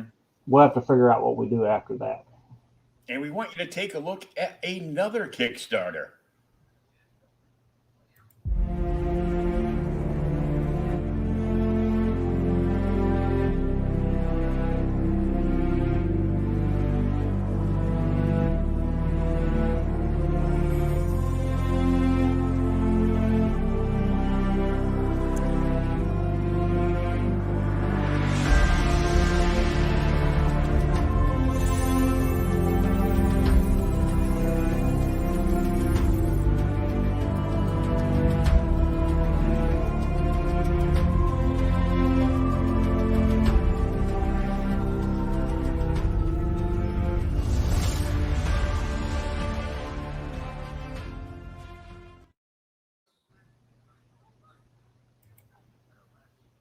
You guys remember the Power Man Iron Fist movie cover?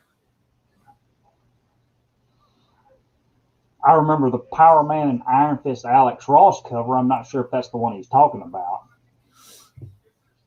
Maybe did he do one, but he did it, as kind of like a movie cover homage because remember DC did like all those like movie homage covers. They did like a detective cover and it was a Joker cover, but it was, Joker as the mask and stuff like that. No, it was from the 80s. No, I don't remember that then. I do not remember that.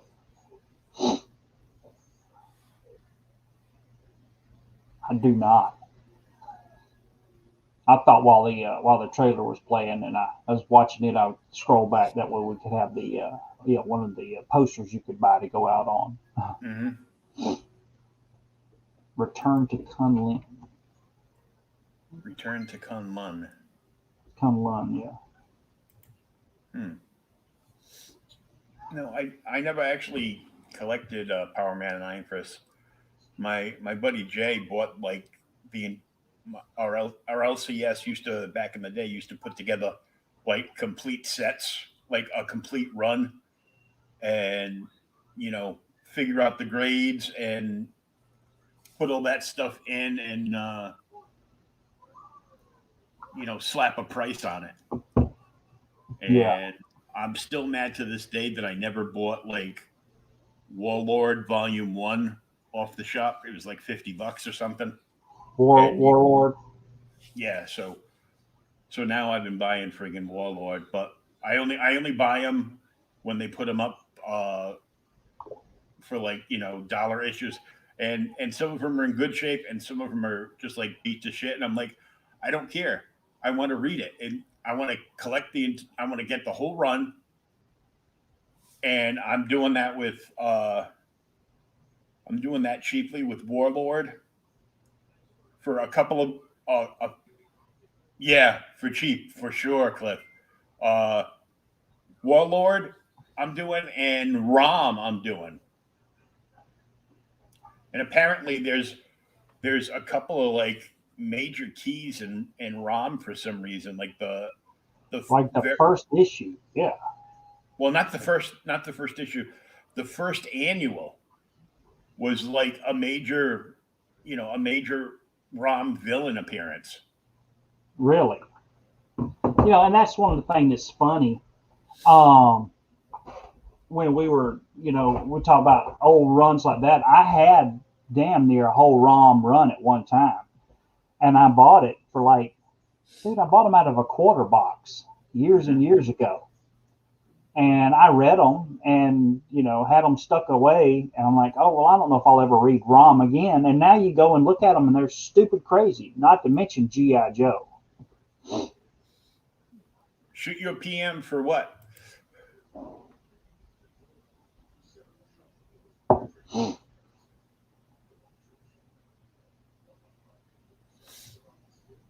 But yeah, I'm in the midst of selling like more and more and more toys, so I have,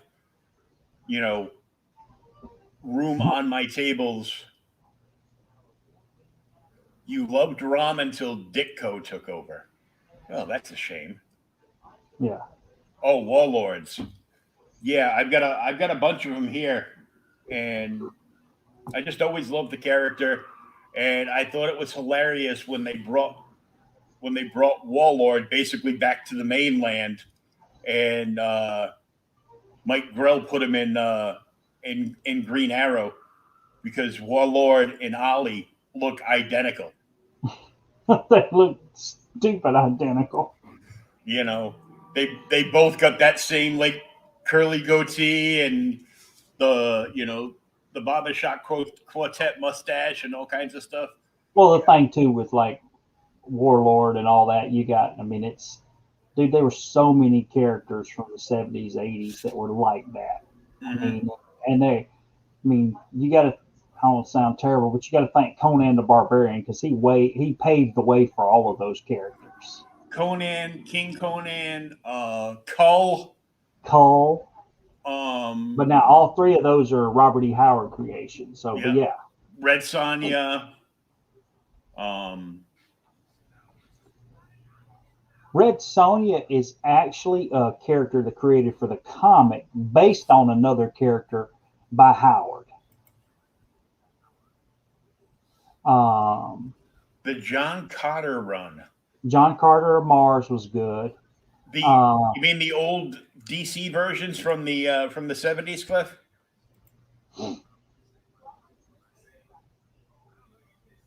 They did a DC. I think they did a Marvel John Carter too. Was it? Yeah, I think they did a Marvel. Maybe it was. Maybe it was Marvel. That's like Tarzan back in the 70s and 80s, swapping between Marvel and DC. In freaking DC, you had Joe Kubert drawing Tarzan, and then in freaking Marvel, you had John Buscema drawing Tarzan. Mm-hmm. So I mean, really, either one you picked up, you were fine with. The John Carter run, I think, is Gil Kane. But then they did that. They did. I've been picking them up. Thongar, you remember that? Who? Thongar. Oh God, I'm gonna have to look him up now. Shadow from Marvel. Yeah, Cliff. I scored the that Batman issue from decades ago, where the shadow appears in that issue of Batman. I scored that. It wasn't a great copy, but it was still, I paid $20 for it. It was probably still worth like, $35, $40. Hold on. I got a short stack that I just got in that I'm excited about. I'm going to do a little sharing now that we're. Yeah, that we've done the main. From little Kingdom Come action there. All right, there you go. I'll let you. at it since you can't remember what it is, but I didn't know that Marvel did a Shadow series, Cliff. I've got the old Shadow run from DC, I know, but that's mainly because I got it because of the Calcutta work.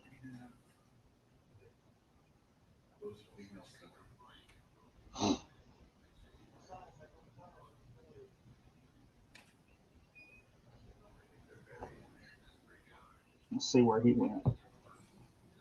Did you see this earlier, Cliff? I picked up. Talk about Calcutta.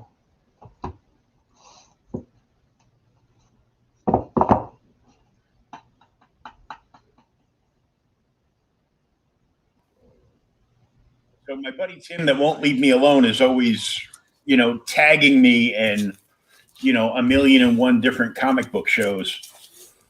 So he tagged me. Remember, I told you the other week. Yeah. He tagged me because this shop was doing a $4 sale. So like every book, no matter what, was on sale for $4. Yeah, and you bitch because you spent too much money. Yeah. Well, I got them in. And then I went back the next day and I spent more money. They were doing an auction with like these 4 Batman books. And I didn't know whether I had them. And they're like in really bad shape. But I got like 4 reader copies for $1. Okay. So I can't really complain. So I got like this issue of Detective Comics that I think I might have, but I wasn't sure. But they cut the barcode out. Oh, yeah, I got that one. Yeah. And then I've got this older Detective 429, that is beat to crap. Like you can see like a good portion of the cover missing there. Yeah. But it's still solid. This one's beat up too, but it's a cool cover. Oh, sweet. And this one is Batman and Superman against Lex Luthor. And this is like one of the worst covers I saw. It looks like somebody threw sulfuric acid on it. Yeah. Oh, yeah. It looks like it's eaten up. Yep. So it's like, did you have to let the mice in that box? But I got those for $1. Then we all know that Whitman books are always short print runs. Yep. So back in 81 or 84? 81. Whitman was publishing Popeye, doing Really? Popeye the Sailor, 50-cent cover books. This book is in it's immaculately flat, like I sat on it or something, and there's nothing wrong with it. And on the back, they had it, the Overstreet Price Guide in 2003, Price Guide 33. This book was listed at being worth $14. Yeah. And then they repriced it more recently, and it's like an $18 book. I paid $4. Oh, well, that's a good deal. And it's in like immaculate condition. This book is in such good shape. I'm almost tempted to actually have this slabbed. One, because whoever sees an issue of Popeye slabbed. Yeah. Not me. No. But So I love Popeye. So I love watching like the old Popeye cartoons. Pluto TV has them on all the time. So They have a disclaimer. So I got 2 ROM issues. One is ROM 3, which this shop had a $12 price tag on. Really? Because ROM came back and Dynamite's got them and they're doing stuff with them. Yeah.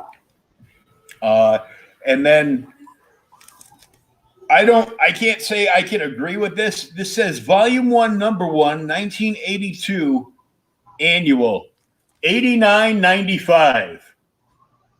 The hell is it? ROM Annual 1.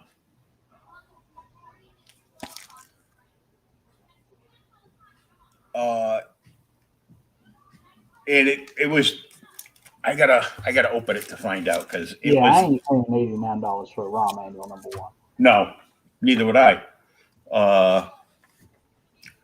It is.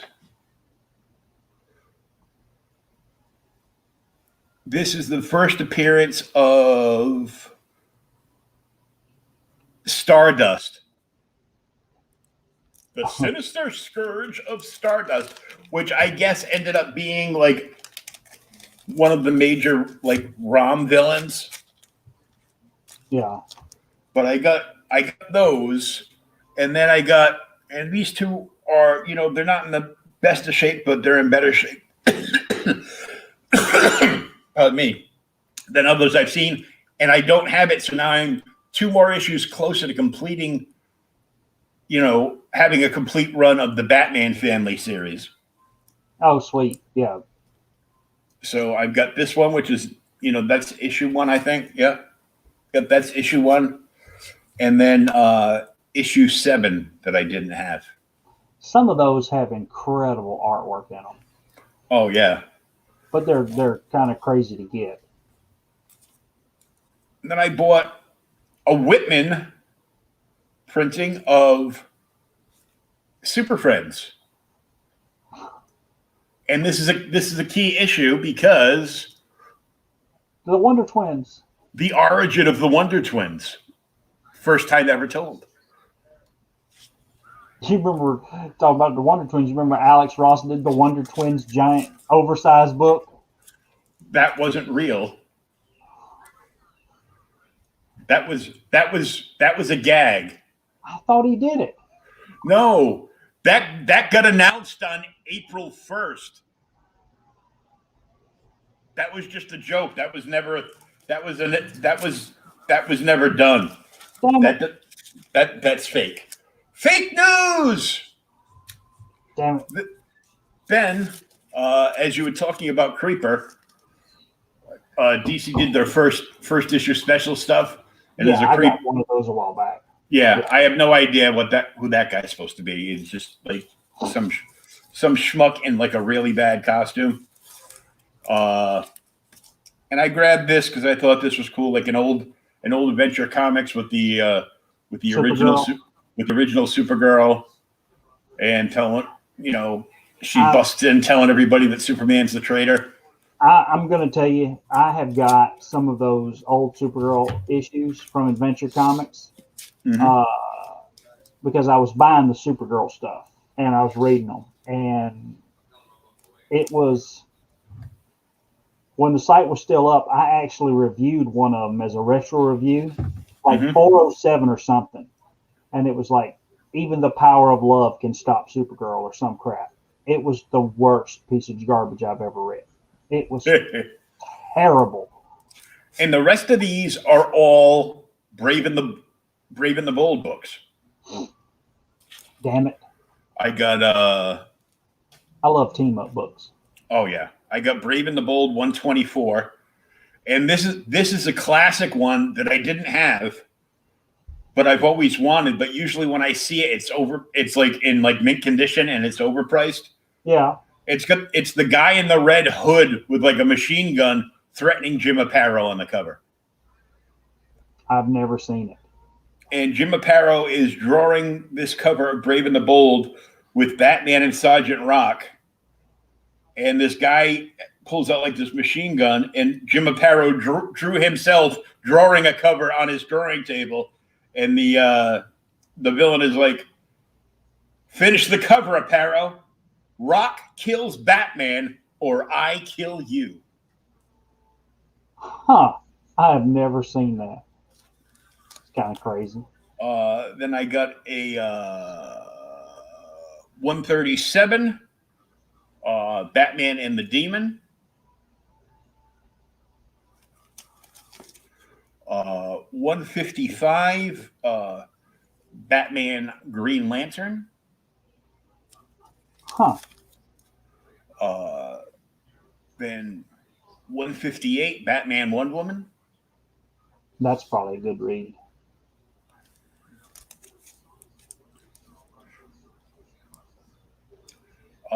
Then another Batman Sergeant Rock.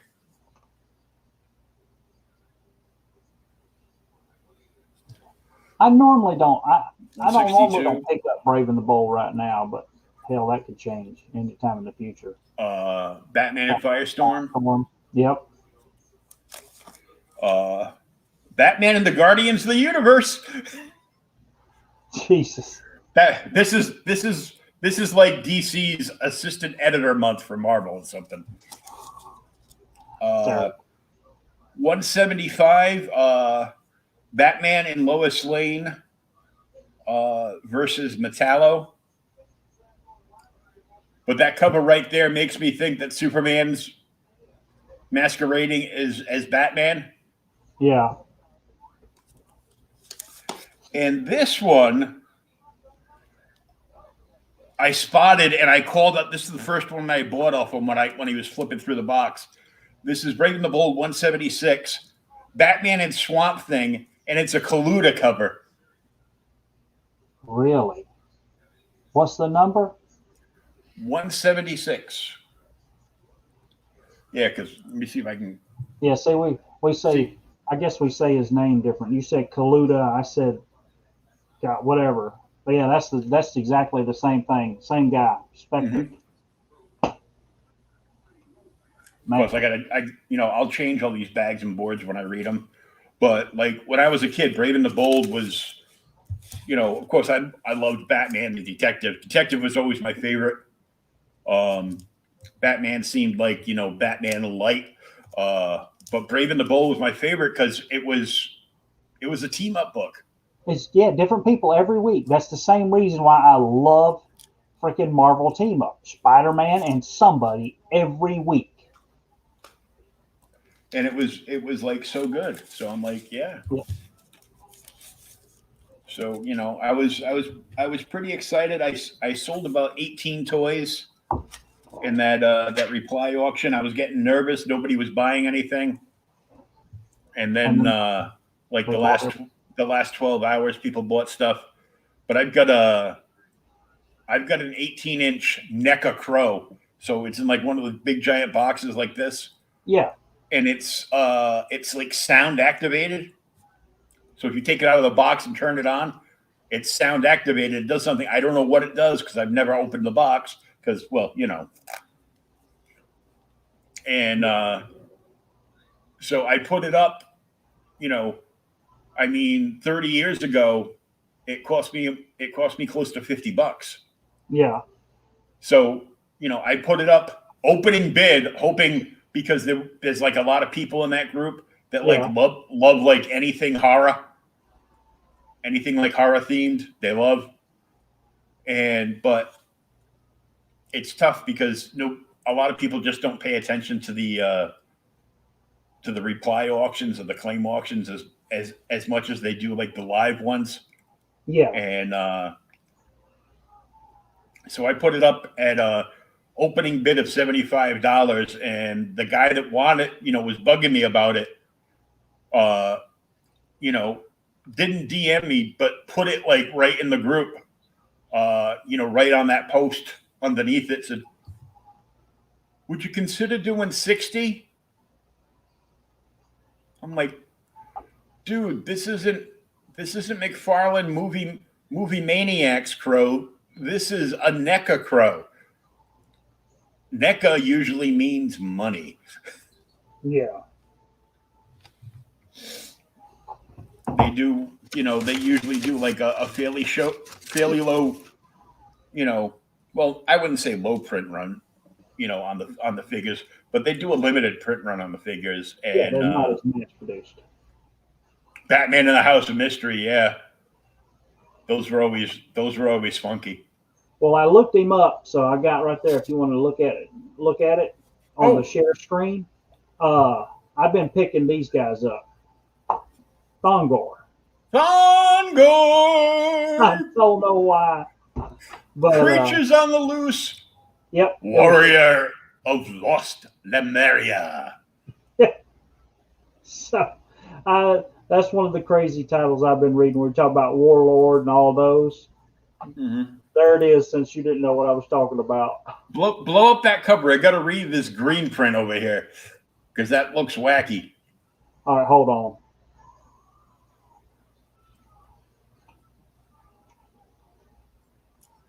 New from the House of Ideas that gave you Conan and Cull. First time in comic book form. Yep. And this One is of the Steranko cover too, by the way. Nice. Yeah, the Demon of Zangabal. And there's probably good reason for that, Cliff. This is probably, everybody's got like a guilty pleasure that they're collecting in secret. And apparently Thongor is Thomas's guilty pleasure. I was in the one of the live auctions that I watched. I see. It's actually Creatures on the Loose, but It's featuring Thongor. So they're like, well, we've kind of bled the hell out of Conan and Cull. What else do we have? Well, there was like Bloodstone. Oh my God. Bloodstone is old too. They had I don't know. There was like, I guess he was in like 10 or 12 issues back to back, but they were in a live auction I had, and they were like $2 a piece. So I'm like, Thongor. And then after I bought like 6 issues, nobody's bidding on these damn things, and I'm buying them for $2 a piece. And all of a sudden, somebody decides, oh, well, this guy's buying them. They must be worth something. So he starts hopping in, and he's starting buying them out. I'm like, damn it, dude. I could have finished my run if you wouldn't have got in here and started buying them. I know, right? Like, I haven't paid my my invoice from last night from Binge Bar yet, from Comic Book Shopping Network. But I was really tempted because he had like close to 24 issues in fairly good shape. Speculation, yeah. It's not speculation. It's just, Yeah, somebody's buying these, so let me get in on the action, because I was buying every freaking one of them, and nobody was doing anything. And then all of a sudden, it's kind of like when you're playing Uno with the kids, and you let it get down to like one card, and then you whack that kid with like 4 draw 4s in a row. Yeah, take that. And then they flip the table on you, and you send them to your room, and then you go into your little corner and read Thongor. Hey, this is going to be a running joke now. Yeah, it was. Look, all of them are Gil Kane issues, so Good stuff. You can't go wrong with him. Yeah, I was so tempted. He had like close to 24 original issues, like the old 20-cent Mr. Miracle run. Oh yeah, the late early 70s run or middle 70s run. Yeah, mid 70s run, like 73 up, and it was only like 18 issues or something. Yeah, it was like no, there was more than that. Was it? Yeah, but he had them like $2 a piece, and I'm like, oh. But what I did buy, and you should be proud of me, I sell you all my Thor stuff, so I'm not sure how proud you should be of me, because I'm just probably going to end up at some point selling it to you. Yeah, I only have 10 copies of that, Bill. You want to get rid of that? Yeah, okay. I snagged a Tales of Asgard #1 last night. Yeah, you told me. I can't remember if I have a Tales of Asgard #1.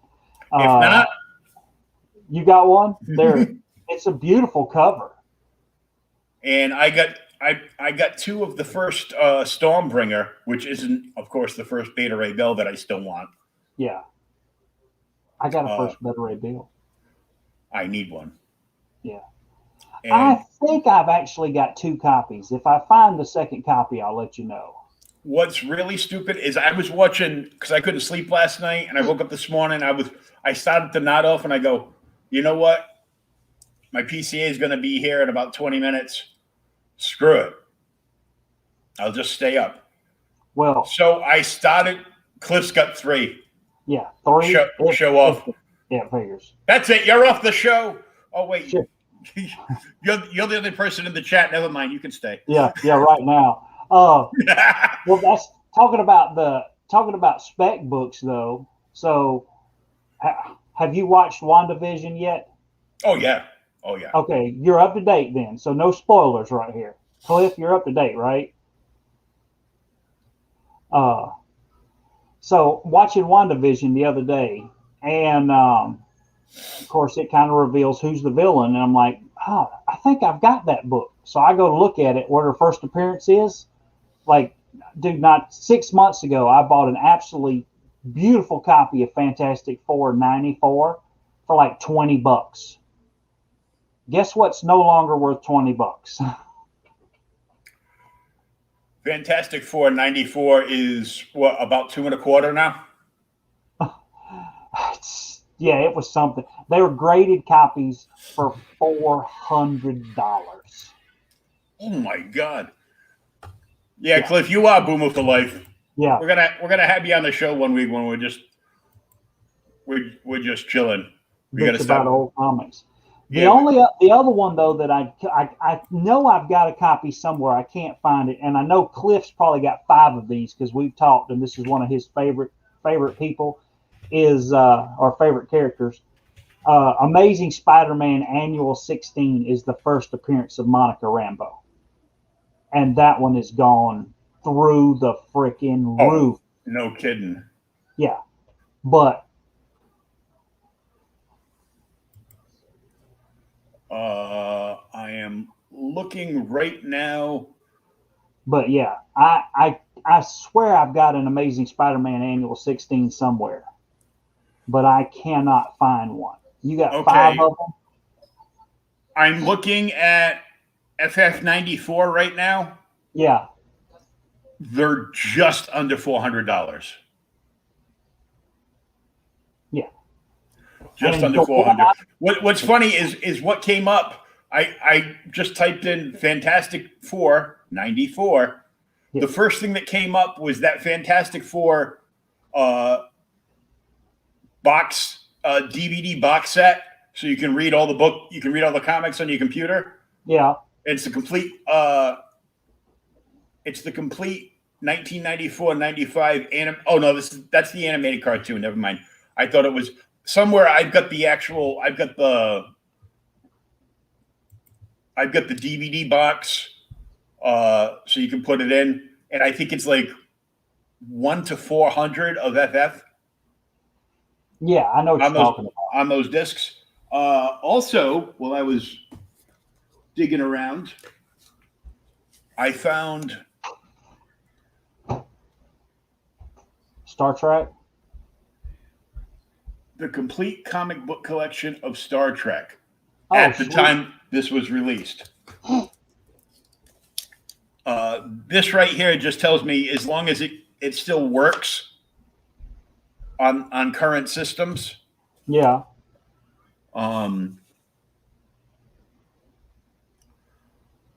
This has the Gold Key Star Trek books. It has the Peter Pan Power Records Star Trek books. Okay.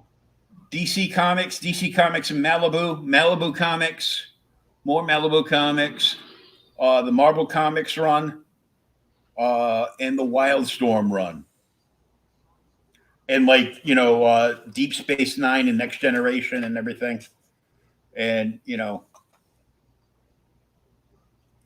I know what's terrible is the only ones of those I really like are the Gold Key ones. Nope, like them all. It's Star Trek, mofo. Yeah, I know, but don't care. Like them all. I bought the what sucks is because a lot of those things are made for the specific Windows operating system that's out at the time of the release. Yeah.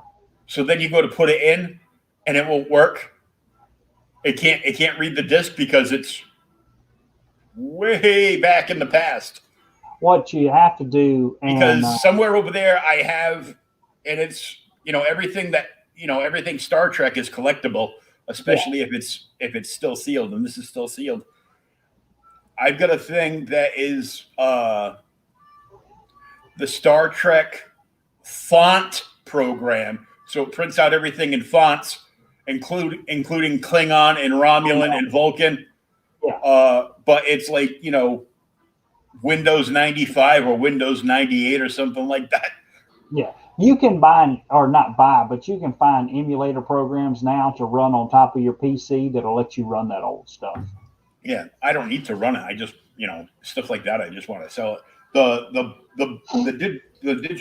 digital books. Yeah, I want to keep it. And I'm sure like I downloaded, because you can download that as a file to save on your computer. Yeah.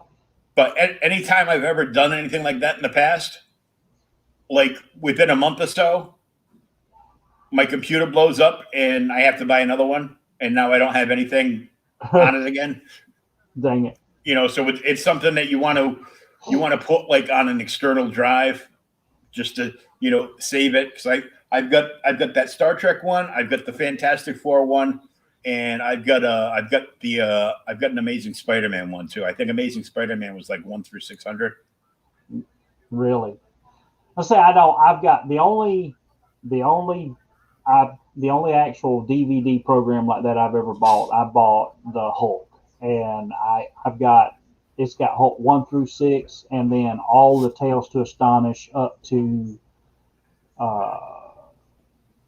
101, and then I think it's like 102 through like 150 or something on it. It's not a complete run. I've got the first Hulk omnibus. Yeah. And as far as I know, it's still sealed. Sweet. I haven't come across it yet because I still have plenty of boxes to still open. Yeah. But I've got that omnibus, and I actually bought that to give to my buddy Dave, and he passed away before I could give it to him. Oh damn, dude! And I have that one. I bought that one, and I bought the first Daredevil omnibus, the one that's like the limited edition, like red leather one. Yeah. And then somebody packed it wrong in a box, so they packed it with the book spine out, so the whole thing. Shit. So I'm like, I go, well, I could get it repaired, but. Yeah. But now I could just sit down and read the damn thing and not really worry about damaging the book because it's already damaged. Yeah. It's still all together because everything's like double stitched on it. Yeah. But it's just that the end the end of the leather binding on the outside of the book separated from the inside of the spine, so it went from the book block. Yeah. So it like spaced out more than it was. But yeah. I'll deal with it. But all right. Well, we're gonna call it quits because Tom and I haven't slept in like 3 days or something. So all right, man. I'll holler at you later. All right. Have a good night, and I'll talk to you soon. Cliff, thanks for hanging out. Everybody else that popped in tonight, thanks for hanging out. And we will see you next Thursday. Same bat time, same bat channel for the second half of Kingdom Come. There you go. All right. Good night, everybody.